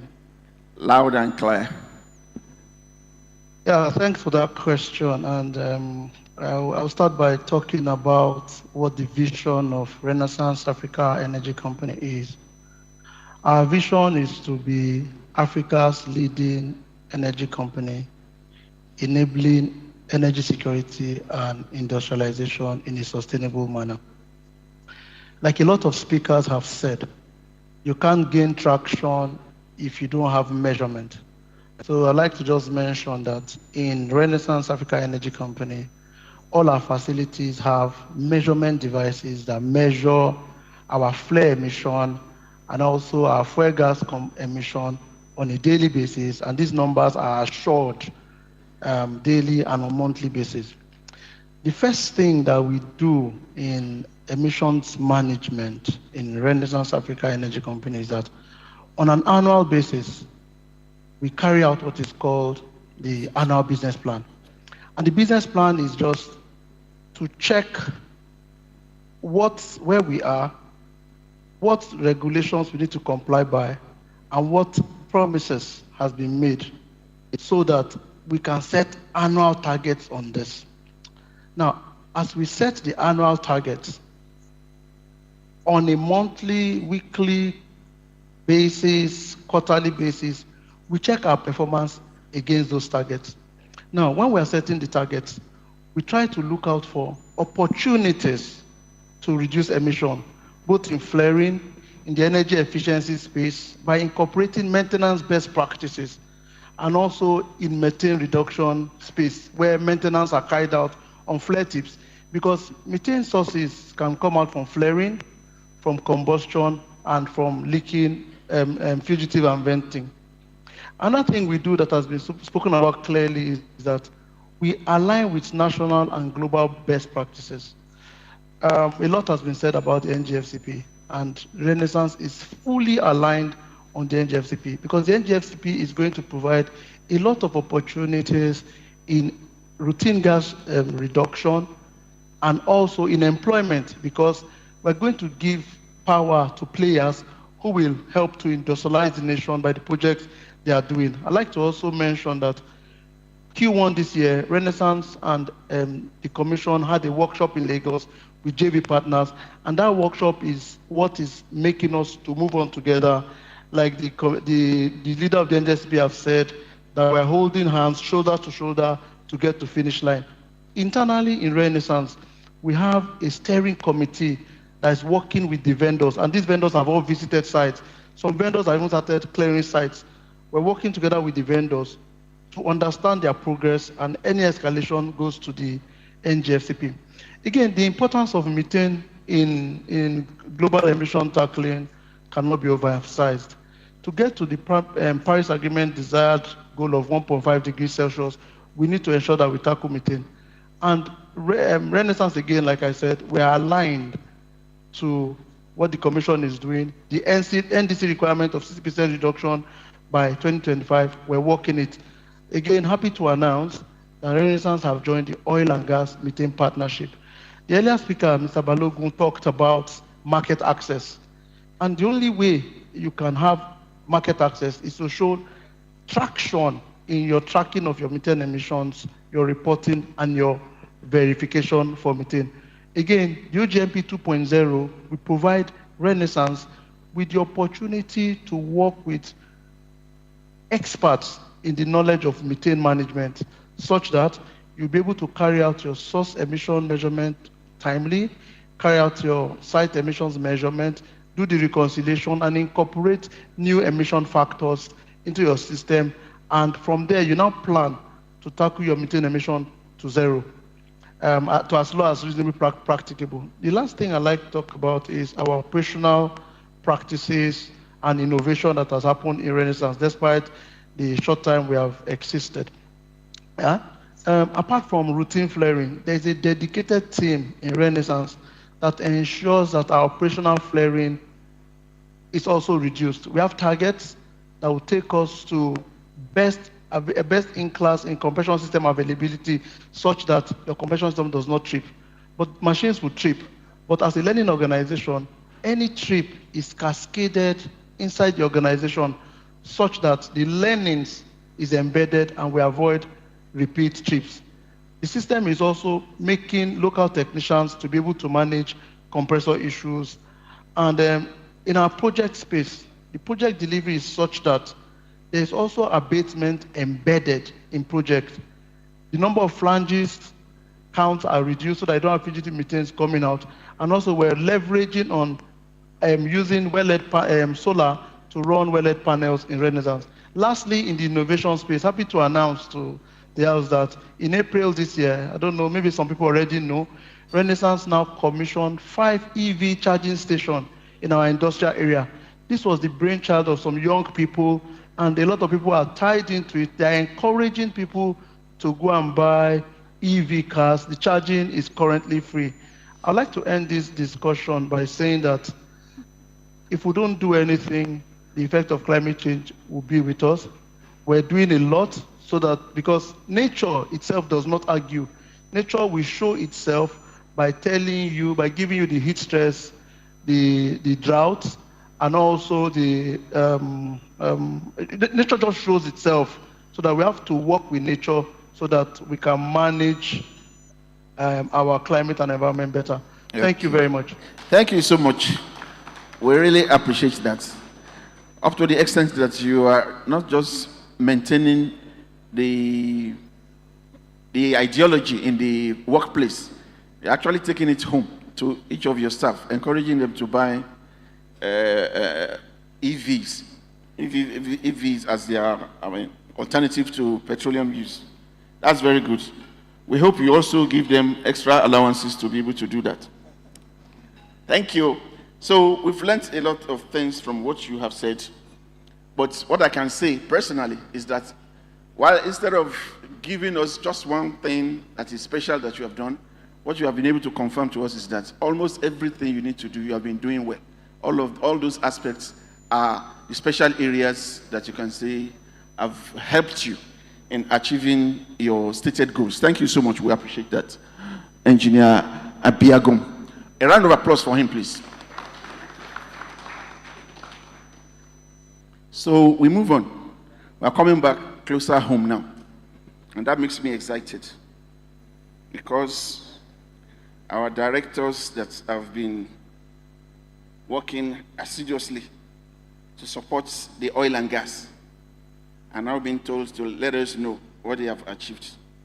I could have spoken on their behalf, but I'll let them speak for themselves. So, Mrs. Ufondu, that you know very well, is going to take the next question. So, we also talked about the aspect of socials to make the tripod of sustainability to be stable, to be well balanced. So she has been managing that for us since the PIA finally added a systematic community interest management program into the law. So we want to ask her, how has the Host Community Development Trust, which we call HCDT for short, how has that framework strengthened environmental stewardship and sustainability at the community level? And what opportunities exist to further align host communities with Nigeria's climate goals? Thank you. A round of applause for her, please.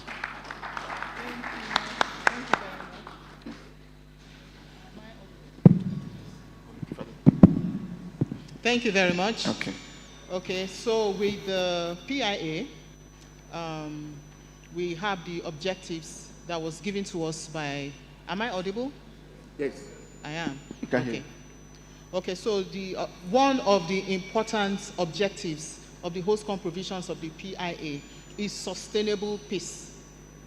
And I like the definition that came from Success Ikpe as delivered to us today by Emily. Chop today, chop tomorrow. I like that definition of sustainability, so it drives home the message. Now, with the implementation of the host provisions of the PIA, one drastic thing that has taken place is a reduction in spills. One of the trusts, the HCDTs, whether I say trust or we say HCDT, it's the same thing. One of the trusts, for the past 2 years, they've not had a single spill. Wow. Third-party interference spill. This is an area that used to, please, our communities deserve, the round of applause. This is an area that was very, very hot. They used to have a lot of third-party interference incidents. For the past 2 years, there's not been a single spill, because the people have come to the realization that we are all connected together. If there's a spill, if someone goes to cause a spill and there's a hydrocarbon released into the environment, it's bad for the environment, it's bad for people, it's bad for fishing, it's bad for agriculture, it's bad for development, it's all bad. So that's one of the key things.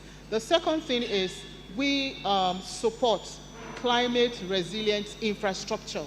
Now for the developmental projects, we go for a design that allows a lot of natural lighting and also good aeration, which will reduce the need to have a lot of air conditioning. For example, for the town halls, we go for designs that allow cross ventilation and a lot of lighting so that they can support themselves, and also approve for them to have solar panels to power such places so they don't have the need for generators. So we typically don't approve diesel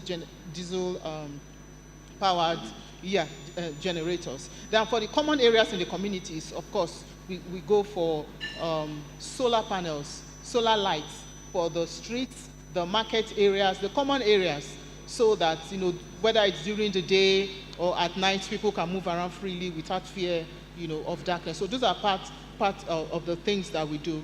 And it's important, when the CCE was talking, and almost every other person who has spoken today has mentioned the issue of partnership, which is very, very important. So we need because the second part of the question was talking about what can be done. We need more people to partner with the trust. The trusts are independent entities that have been registered by the Corporate Affairs Commission. Apart from the 3% that is stipulated by the PIA, the trusts are open to receive support in the form of capacity building. To that effect, there's a capacity building workshop that's coming up next week with the National Assembly and communities in Port Harcourt. So a lot of capacity building is required. Support also in the form of development. We have a lot of funding organizations that support sustainable development projects that are not necessarily initiated by the settlers. So we also need a lot of such support. Support from NGOs. We have a lot of NGOs that have a lot of projects that support development in the communities. Then support from governments, state government, local government, support from the legislature, support from everyone, because we are all part of the environment, and everything we do in the upstream starts and ends in the community. So it is in our common interest for everyone to have that shared relationship and that shared partnership to support development in the communities and to support the environment. Thank you. Oh, thank you very much. A round of applause for her. That was concise but loaded. Even I have learned some new things. I didn't realize that you actually go into such details in looking at what projects get delivered to communities to be sure that you are the ones looking out for them, so that their project will not be things that maybe the future standard will come back to condemn as not compliant with climate, systems. Thank you very much for that. And I'm sure staff also have also learned one or two things about the possibilities that the PIA has created. And that became easy and possible because we are lucky to have somebody like her to manage that. I can remember very well, like about around 30 years ago, when she used to wear plenty of jeans to go to the communities, to go and fight one spill or the other, to go and investigate one thing or the other. So all that experience has been brought to bear. Thank you so much. We appreciate it. And I'm sure Dr. Itua is also here on the other side. From what Mrs. Ufondu said, you have realized that your expertise is not reserved for only companies like Renaissance, who are very rich, or AUPRC. From what she said, we are looking out for a lot of partnerships for the communities to have experts that can guide them on different areas. Either you are bringing the expertise or you are bringing even more finance. It's all welcome. So please put that in your jotter and work on it. Once again, another round of applause for Mrs. Ufondu. Thank you very much. We move on to, last but not the least, Engineer Janice Ayan is not somebody that you are just knowing. He's one of our smartest, and we are very proud of him. Specifically, he has worked with me before, so I remember those days. We wore the jeans together in those days, going up and down in the fields. So he has a lot of experience in environment aspects. Now, he is the Deputy Director, Gas Petroleum Operations and Gas Business Optimization. So with your combined experience from the environment and from the engineering, we want you to help us with this question. What operational and regulatory priorities should Nigeria pursue to build a cleaner gas value chain that meets evolving international requirements, including the EU methane regulation, while safeguarding the competitiveness of Nigerian gas in the global markets? Thank you. All right. Thank you, my boss. You just said it. Maybe some 20 or 20-something years ago, I worked with you. Well, I would like us to step back a little bit to be able to dimension the magnitude of what is at stake. I mean, it's a common knowledge that Nigeria holds about 215.19 trillion cubic feet of gas in terms of proven gas reserves. And if we consider the contingent resources, we have an upside of about 600 TCF of gas. That places Nigeria as #1 on the continent of Africa in terms of reserves holding. As of today, we are producing about 8 BCF per day on average of gas. Why are this, or is this statistics important?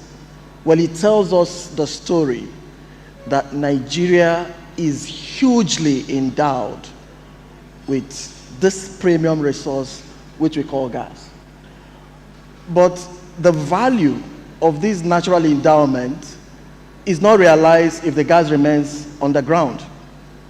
Gas must move from the ground to the market. And that's where the challenge comes. Okay? And that is why we say that gas is at the center of the energy security of the country. Gas is at the center of Nigeria achieving its ambition of being a gas-based economy. And of course, also securing and holding its place in the global gas market. And that is why there has been a number of initiatives by government and critical stakeholders in the sector. You probably hear about the decade of gas. You've heard about the NNPC gas master plan. You've heard about Dr. Kell speak about the Nigerian gas flare commercialization program.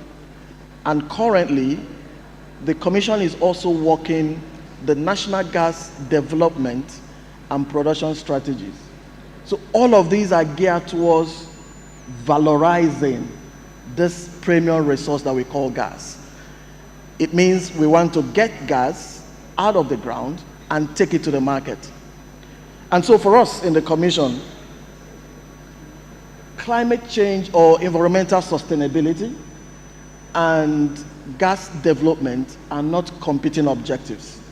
For us, rather than competing objectives, they are actually mutually complementary pillars, for our energy security, our energy transition trajectory, and also when it comes to sustainable and responsible resource management.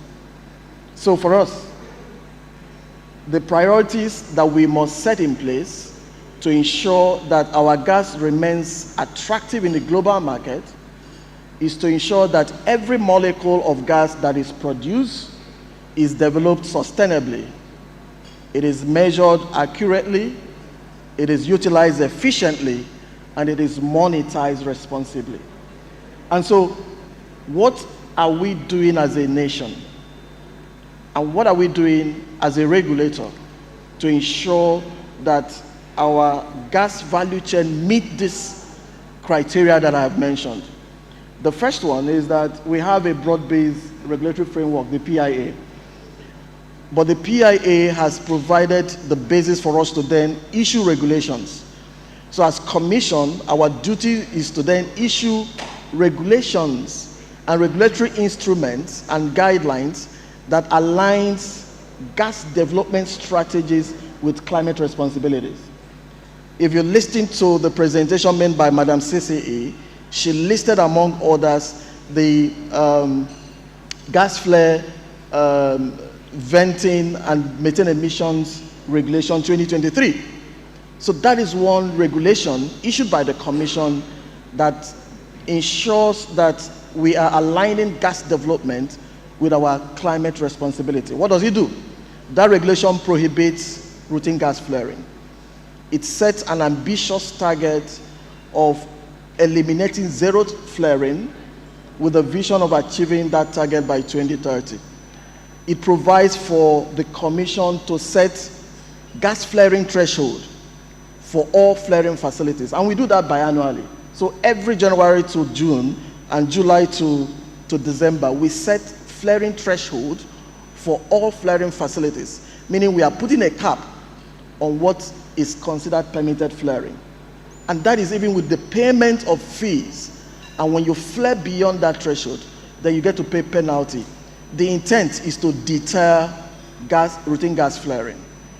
But beyond that, another thing that the Commission is also doing, which the country should also pursue and continuously improve, is the area of transparency in measurement and metering. You know, it is said that what you do not measure, you cannot manage. When it comes to methane emissions or emissions management, measurement is key. You talked about the EU methane regulation. This regulation and similar other frameworks are key and big when it comes to measurement. If you're not able to measure accurately and transparently, then you're not going to be able to get the needed credit, you know, for the emissions reductions that you have achieved. And so as Commission, we have efficiently the volume of gas that we have. And beyond that, beyond measurement, one other thing that we do too is to ensure that every field development has a gas utilization requirement assessment. So you do not begin any field development without having to demonstrate to the Commission that you have a concrete plan for gas utilization and commercialization. So by enforcing all of this, we are demonstrating to the global market that Nigeria is ready, that our gas is produced by reducing emission or reducing emission intensity, and therefore making our gas attractive for them to purchase. So we have actually set things in place, and we continue to refine these ones to ensure global competitiveness of our gas to the global market. Thank you so much. A round of applause for him, please. Thank you very much. So he has brought our attention to things we may have been taken for granted, which actually count, especially on that, what I would call the troublesome EU surprise that we talked about earlier. So everybody needs to know that our gas is good for the market, because we are not just resting on our oars. We can continue to improve how we produce that gas, and even the oil. So things like this, I mean, a forum like this is one of the benefits. A lot of people can hear and spread the message that, oh, Nigeria is doing a lot. Actually, we've received some accolades on this before. It's just that we have to keep on improving what we're doing. Thank you very much, Engineer Ayon. Another round of applause for him and for the entire team of experts that have spoken to us. Now we have question time, and I'm hoping we can finish that within 10 minutes. And the question will not be limited to just the later presenters. The first two experts that presented to us, Madam Ayeze Emily and Mr. Ilo Mohammed, are also included. If you have any question related to what any one of them has presented, or even outside of it, that is generally released. Okay, the online, is that what you're saying? Okay. So it is time for you to do that now. Is she going to help us to facilitate that? Okay, please come up.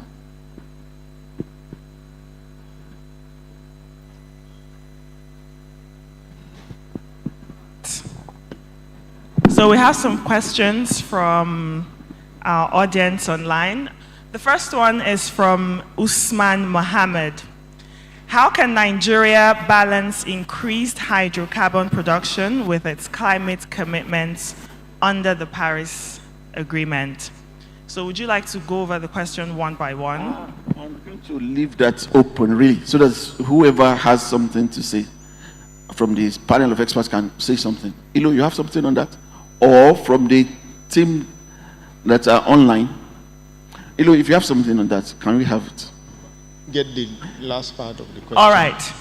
How can Nigeria balance increased hydrocarbon production with its climate commitments under the Paris Agreement? Timely payment. Okay, go ahead. Yeah. So thank you very much for that.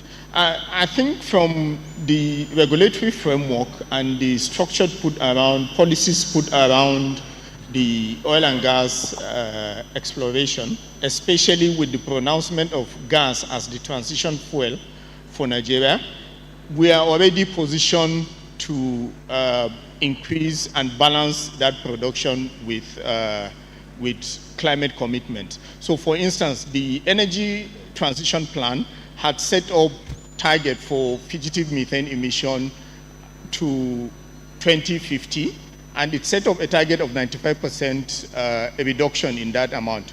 And let's not forget the key market that is being targeted for the gas. The methane is the major component of natural gas. So it's a product in itself. So that's why the technologies drive the policies with respect to flare commercialization are all aimed at enhancing our gas utilization and deepening gas adoption in terms of our industries. And that's why we're having the CNG initiative, the clean cooking initiative, all are geared towards deepening the adoption. So rather than releasing it into the environment, we're making beneficial economic use on that. Thank you. Thank you very much. Okay, Engineer Ayan wants to add something to that, please. Important to also say that what is critical with respect to our commitment to Paris Agreement or to similar such commitment is about, the discourse is about net zero. I want us to have that context. What is net zero? It is plus and minus, right?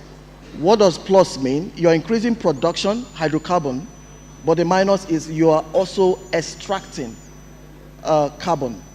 And so how are we achieving that? Think about it. We increase our production, but we reduce flaring, okay?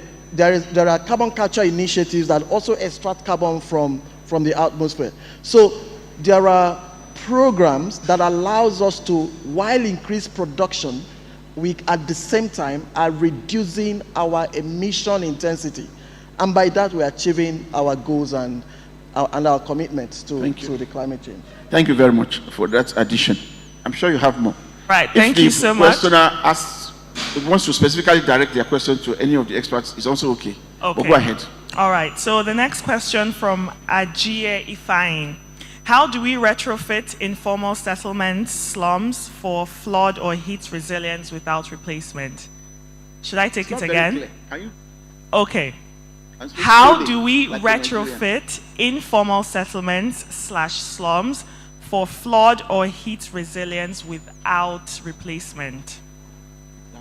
Did you hear that? I'm not sure. Informal settlement, you said? Yes. Informal settlements.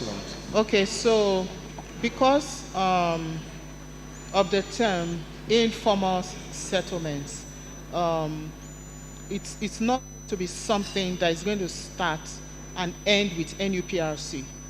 We're going to need the state government, because NUPRC is not responsible for cities, for communities, doesn't own the land where communities are sited, whether formal or informal.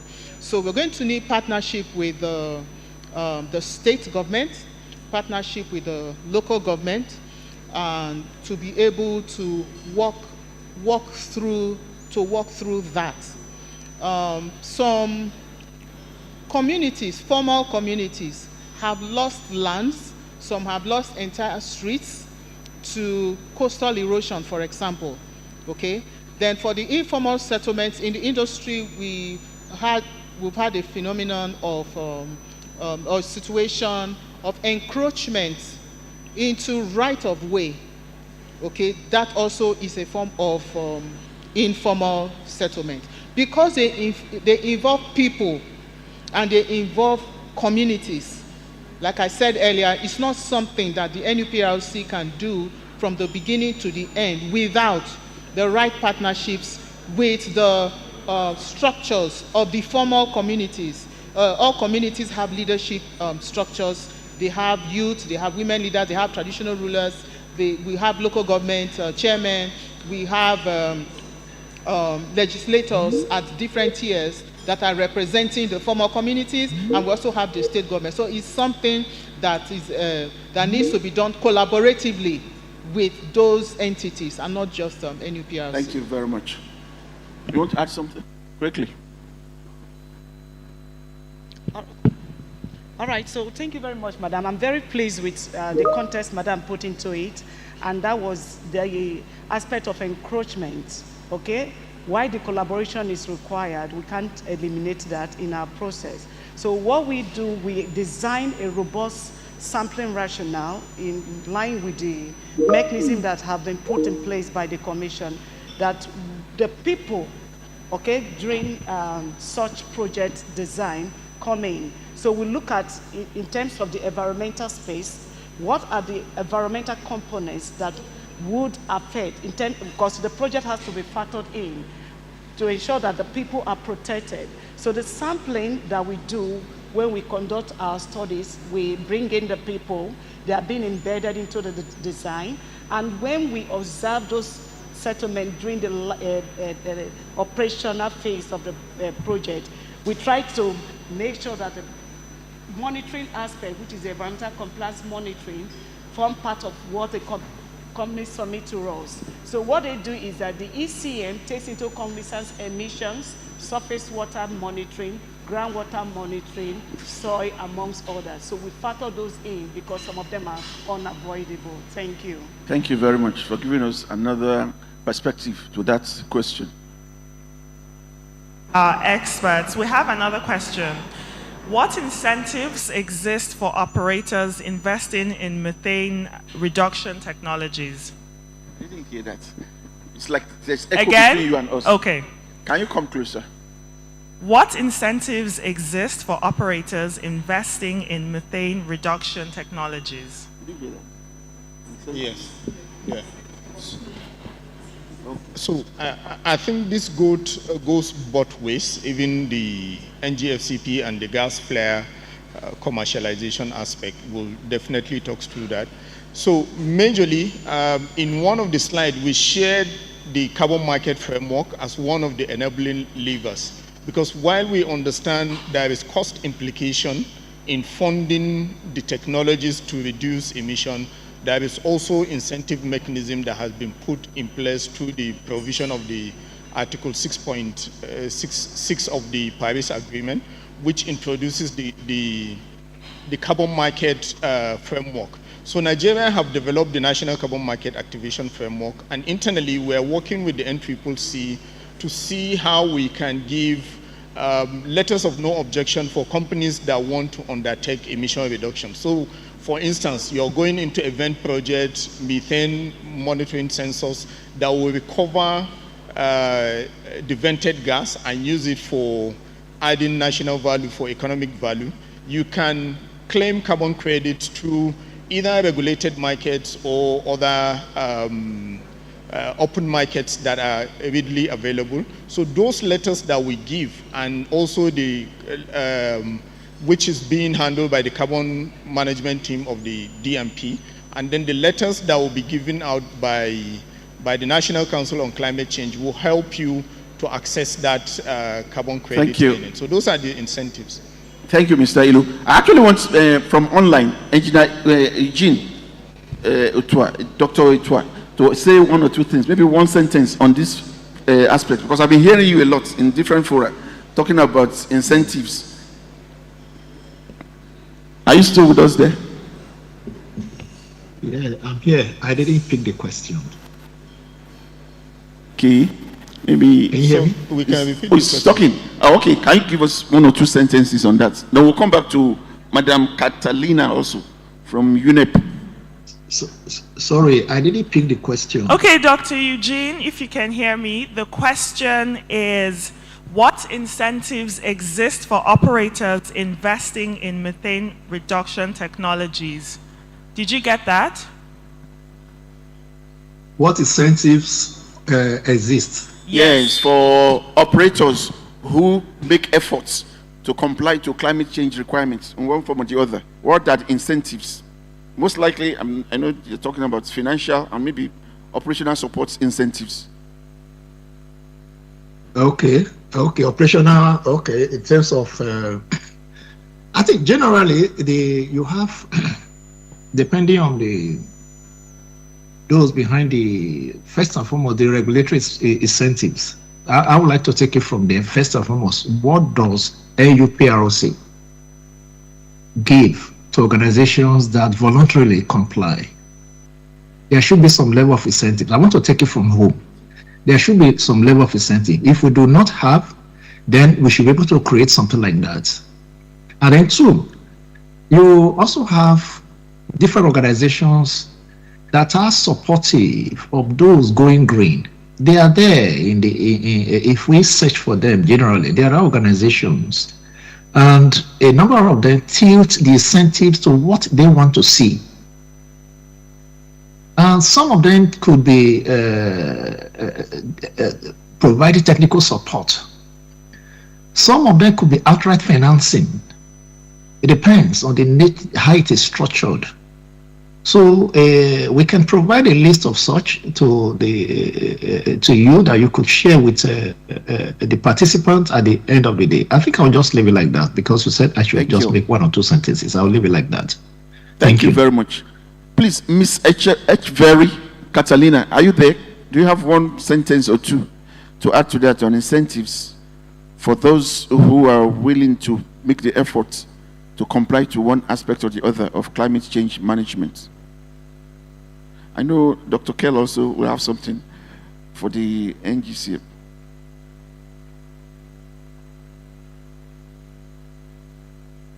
Hello, are you there? Catalina? Dr. Kell, yes, I knew I would have something. Can you please give us your perspective, sir? Okay, thank you very much. So one of the things that we realized early on in the project is that this has never been done before. And so we needed to create a value proposition out of this and try to infuse support mechanisms, which then translate into incentives, not just for the awardees who are making the investments, but also for the operators who are, going through a forbearance process, because ordinarily they lay claim to the gas resources and that they should be first past the post as far as developing and utilizing their gas resources are concerned.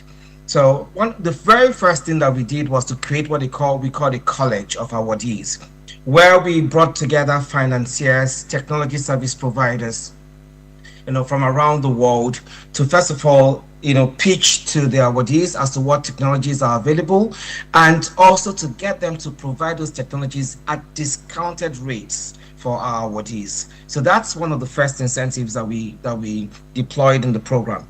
And the operational support that the awardees are also getting from the commission, not just from the project team, but from DMP as well, that translates into significant savings for them, because even things that they would have required consultants to do, we have taken on board ourselves as a project team, and we've done for them, free of cost. So that's something else that we've done for them. And again, for the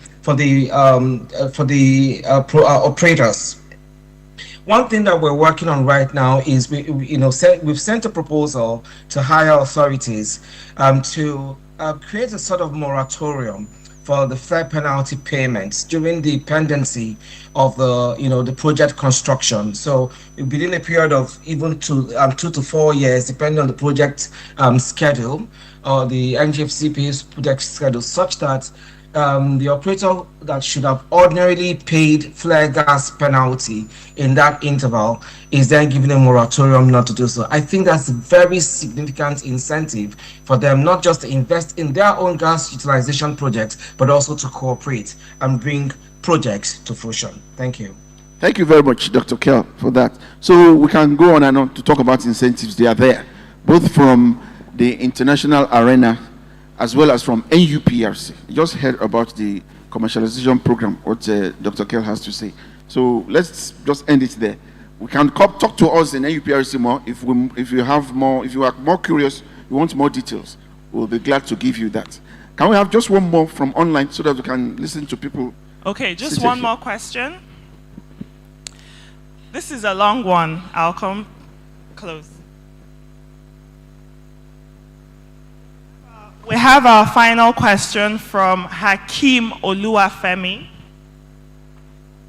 Given NUPRC's planned transition to IPCC Tier 3 measurement-based reporting by 2027, is the Commission considering a mandatory independent field audit program, such as periodic third-party LDAR inspections, to verify reported methane emissions and validate operators' reduction efforts? Are we good on? Okay, thanks.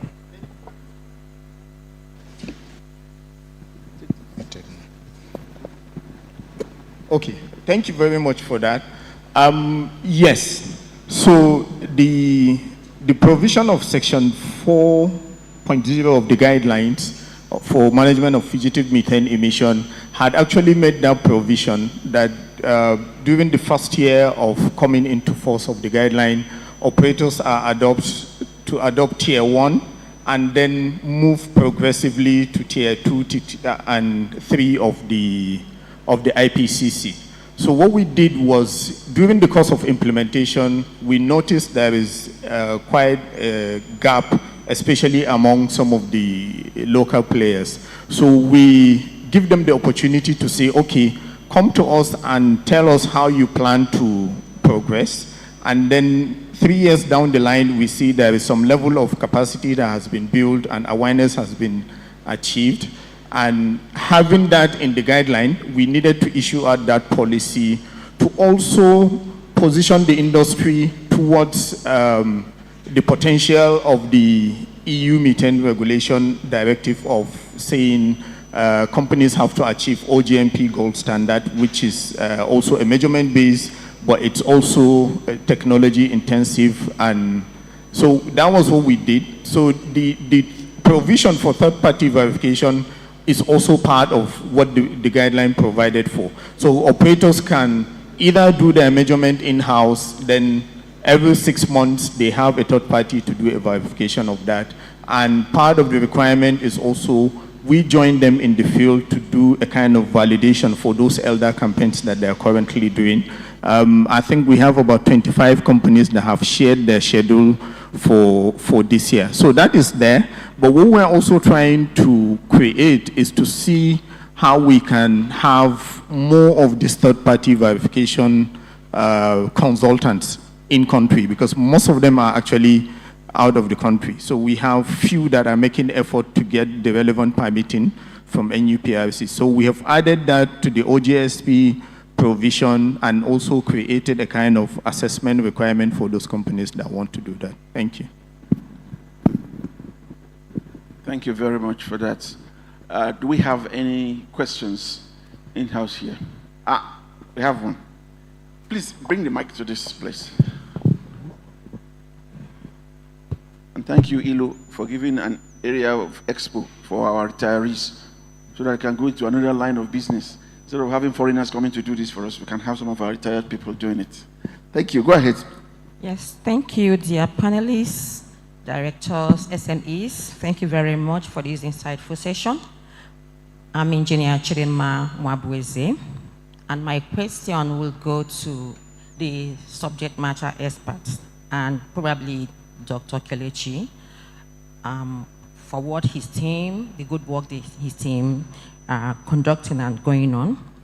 So my question is, given the heavy reliance on Nigerian economy on hydrocarbons and the continuous high demand for petroleum products, some things they say they are easy said than done. So I would like to know the very practical steps that the NUPRC are putting in place to move the operators beyond this incremental reduction in emission to a truly transformative stage where we can actually say that we have seen the drive that we are looking at, especially the drive for the zero methane emission of 2030. How do we move them from just reducing it to attaining that zero level in terms of redefining their project economics, in terms of tweaking their operational models to align with this zero methane target of 2030, which is just 4 years from now, without compromising the energy security. I mentioned that we have heavy reliance on petroleum products, so without compromising the energy security and safeguarding the investors' opportunities of investment in the sector. Thank you very much. Thank you.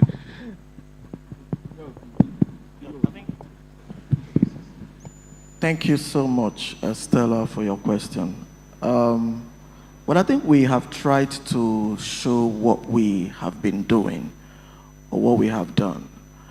If you saw the presentation by Ilo, you saw that we have reduced gas flaring, for instance, from a time when it was 90% of total gas to today when it is just around 7%. That is a huge impact. That's a huge reduction, right? And we have also continuously implemented an increasingly tighter flaring thresholds on flaring facilities. Now, why do I talk about flaring? Gas flaring is a huge contributor to methane emission, right? In fact, if you're able to eliminate gas flaring, I think my colleagues, Ilo, would agree that you probably would have eliminated 60% or thereabout of methane emission. Because in flaring, you have unburnt methane, sometimes due to unlit flares or due to inefficiency of the flare stack, right? Not achieving the required destructive efficiency, or combustion efficiency. So the point being that with the regulations that we have in place, it's a trajectory, and we are moving in that direction. And that is why the narrative in the global space is transition, energy transition. So I believe truly that we can give it to Nigeria, because again, when it comes to metering of flaring, even countries such as Norway are not as stringent as we are. We have other provinces that produce oil, like Canada. Some of them do not meter flaring offshore. But in Nigeria, metering is compulsory no matter where it is. And that is because we want to achieve transparency and reduce uncertainty in emissions measurement. So my point is that I think that if you do an assessment of what we have done as a country, we are in the right path and we are moving towards that trajectory. And where we are today, we may achieve the net zero. Remember again, I told you that it is not zero emission, it is net zero, meaning as you emit, you also extract. So if you're able to balance what you emit with what you extract, which carbon capture, for instance, would help us to achieve a mileage on that, we will be able to continue to produce and increase our production while sustainably, withdrawing and extracting this deleterious impact of emission to the atmosphere. Thank you. Thank you very much. Okay, can I?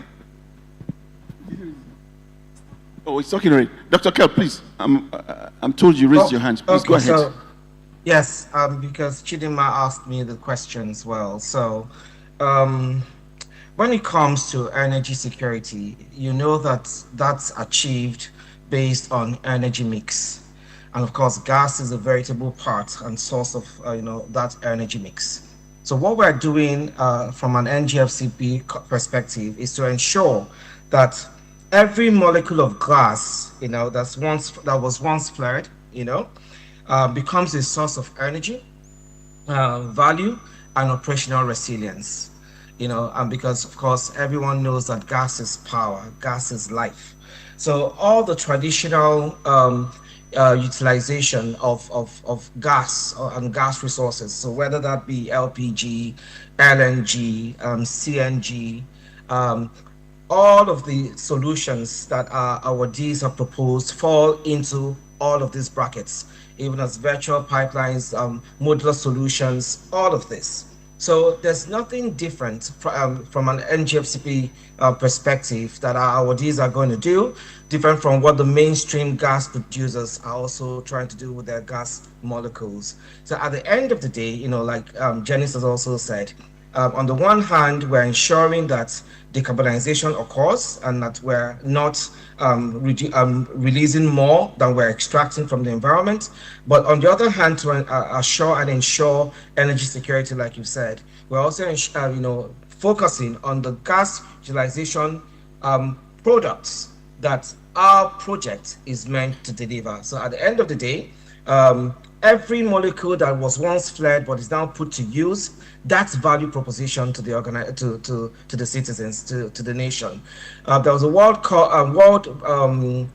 Bank report that stated that we flared as a country 16 billion cubic meters of gas in 2024 alone. That translates roughly into $1.5 billion that we lost as a country. That also translates into circa 3,000 megawatts of electricity that could have been generated from that volume that was flared. Now think about if we convert that amount of flare to a value proposition, that will of course ensure our energy security. Chidinma. Thank you very much, Dr. Kell. We really appreciate that. So I think maybe we should just use one analogy to look at this. Okay, we still have one. No more. Thank you. We may need to use one simple and commonsensical analogy on the case at hand. Oil production. Nigeria did not start oil production after the law about climate change came up. It was already existing. Nigeria was already producing before the law came. So look at it as a case of somebody who has a sickness. When somebody is sick, maybe he has some pathogen in his body. He meets the doctor prescribes medicine. That medicine is very effective for the germs in his body. But can he just swallow everything at once so that the whole germs can die at once? That's the desire of everybody who is sick. Let me just swallow everything. So everything. If you do that, something bigger than the sickness will happen. So Nigeria is already dependent on oil and gas so much. You can't just go ahead and give such stringent conditions that every investor will just run away. We are back to zero ground. In fact, the president of this country, when he was campaigning, he was faced with this same question. He gave a popular analogy by saying Nigeria should just jump into total compliance with climate change is like telling a church rat not to eat the poisoned communion. There's plenty of logic there. A poisoned communion, of course, can kill the rat, we all know. But this is a rat that has been there for several days, maybe weeks, without food. So he has he's lucky to finally find one communion in one corner of box. And you are saying, don't eat it, it's poison. You have to have some negotiation. So what if I eat it small, so that I can be drinking water, so I will not die immediately? But for me not to eat anything, that's not possible. I must eat. So that's the situation we are. We cannot stop oil production, and we cannot comply 100%. But what we actually do not realize, which this panel of experts have brought our eyes to, is that Nigeria is actually doing very well from what I've heard from this direction and from online. So what we need to do is more advocacy. Not just advocacy to make more people to come and comply, but advocacy on Nigeria is doing well. That will help us to sell more gas if you do that kind of advocacy. If you need information, talk to these gentlemen and ladies. They'll give you more of it wherever you go, any fora. Let them know that Nigeria fully understands what this climate change is all about. and we are doing a lot to make sure we comply. And we have surpassed so many countries in Africa, even some. Norway is not a small country when it comes to oil and gas, but from what the engineer just told us, we surpassed them in some aspects also. So that advocacy about what we are doing actively and incrementally improving upon, I think is what we should be talking about. If we do that, then we will be able to achieve the essence of our involvement. And that is, that same advocacy is the reason for today's event. And for that reason, we are thanking you.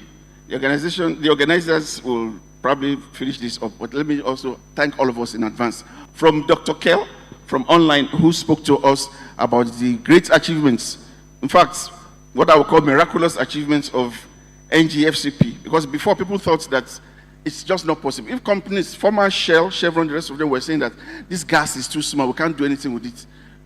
Yet, the NGFCP came and people performed wonders. And we're not just caging the gas, but we're making money from it. That is a miracle, as far as I'm concerned. It's an engineering miracle.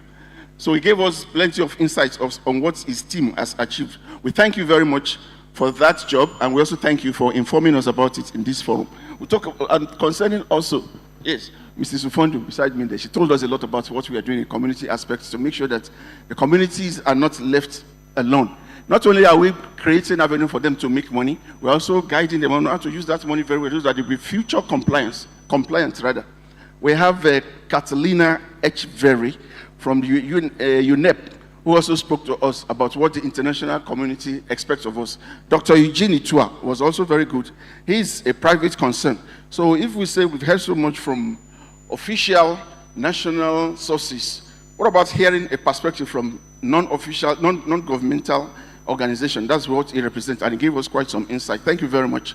Engineer Yang has been very, supportive in making us appreciate also how NUPRC is not just resting on its arms, but doing a lot to make sure that that decade of gas that sounds like a slogan is really monetized so that we can feel it in our pockets. Thank you very much. Engineer Abiagum was also very good in letting us know that big companies, although he's making us to feel that his company is a small one and a new company. No, sir. It's not a new company. It's not a small company. You took over what Shell was running, and you are running it well. So we thank you for that. We also thank you for making us know the perspective that you have concerning climate change management. What have I not spoken about? Oh, my home girls and boys, thank you very much for your perspective. Elon knows more than me about climate change. I won't lie. Anytime he talks, I listen, I hear. And there's plenty that he has accumulated on knowledge. Madam Emily, thank you very much for making us to appreciate that HSC in general and environment in particular is not just one organization there. We are doing a lot to make sure that what will make our operations sustainable is what we think about all the time, we do all the time. That's the reason we wake up from our beds every day to come to office. So please, if you want to know more, feel free to talk to her and to any one of them here so that we can appreciate what we are doing to make sure that NUPRC is a future compliant organization. So on that note, I'll hand over to the moderator to finish it up. Thank you very much, everybody. Thank you so much. ACHSEC is there. Please, I didn't talk about you. He's the father of the day. He's the major celebrant. Thank you very much for making it possible and for the guidance you've given us, the support you've given us to make this happen. We can never forget. Thank you so much. Another round of applause for the AC, please. And also, thank you so much, Mr. Balogun, for moderating this panel with so much depth, so much precision. A round of applause specifically for HSEC department. Thank you so much. Please, our panelists, if you indulge me, just stand up. EC, please, if you can join them for a group photograph. Thank you so much. And as they're doing that, if I may call Mr. Kingsley Ehiagwena, he's going to give us the vote of thanks this afternoon.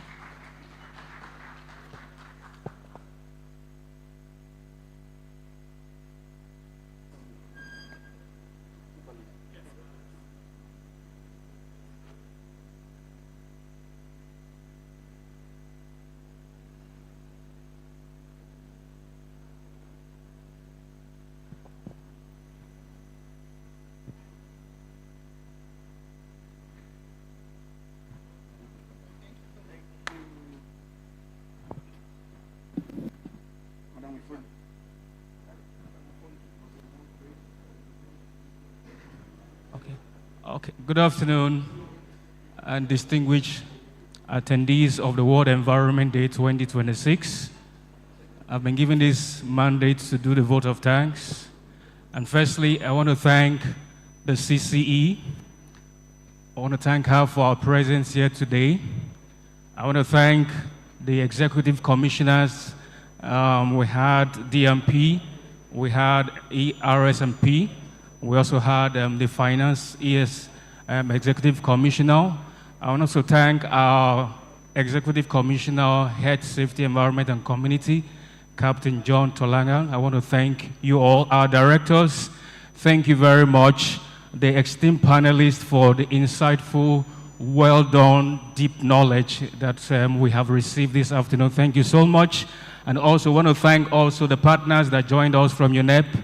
I want to thank Dr. Eugene. I want to thank everyone that have made World Environment 2026 worthwhile.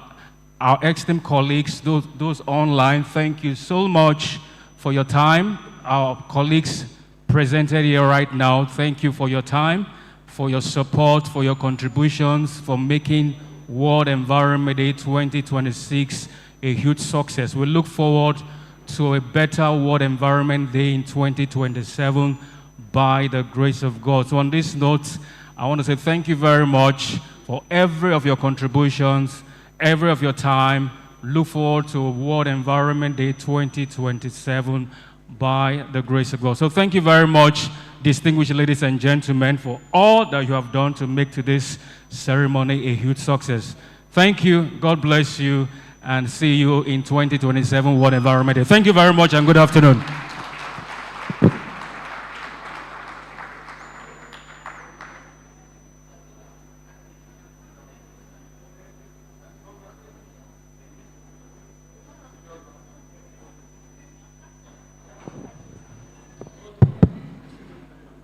Just a quick thank you to everyone that joined us virtually, everyone that engaged and asked questions and dropped comments. Thank you so much.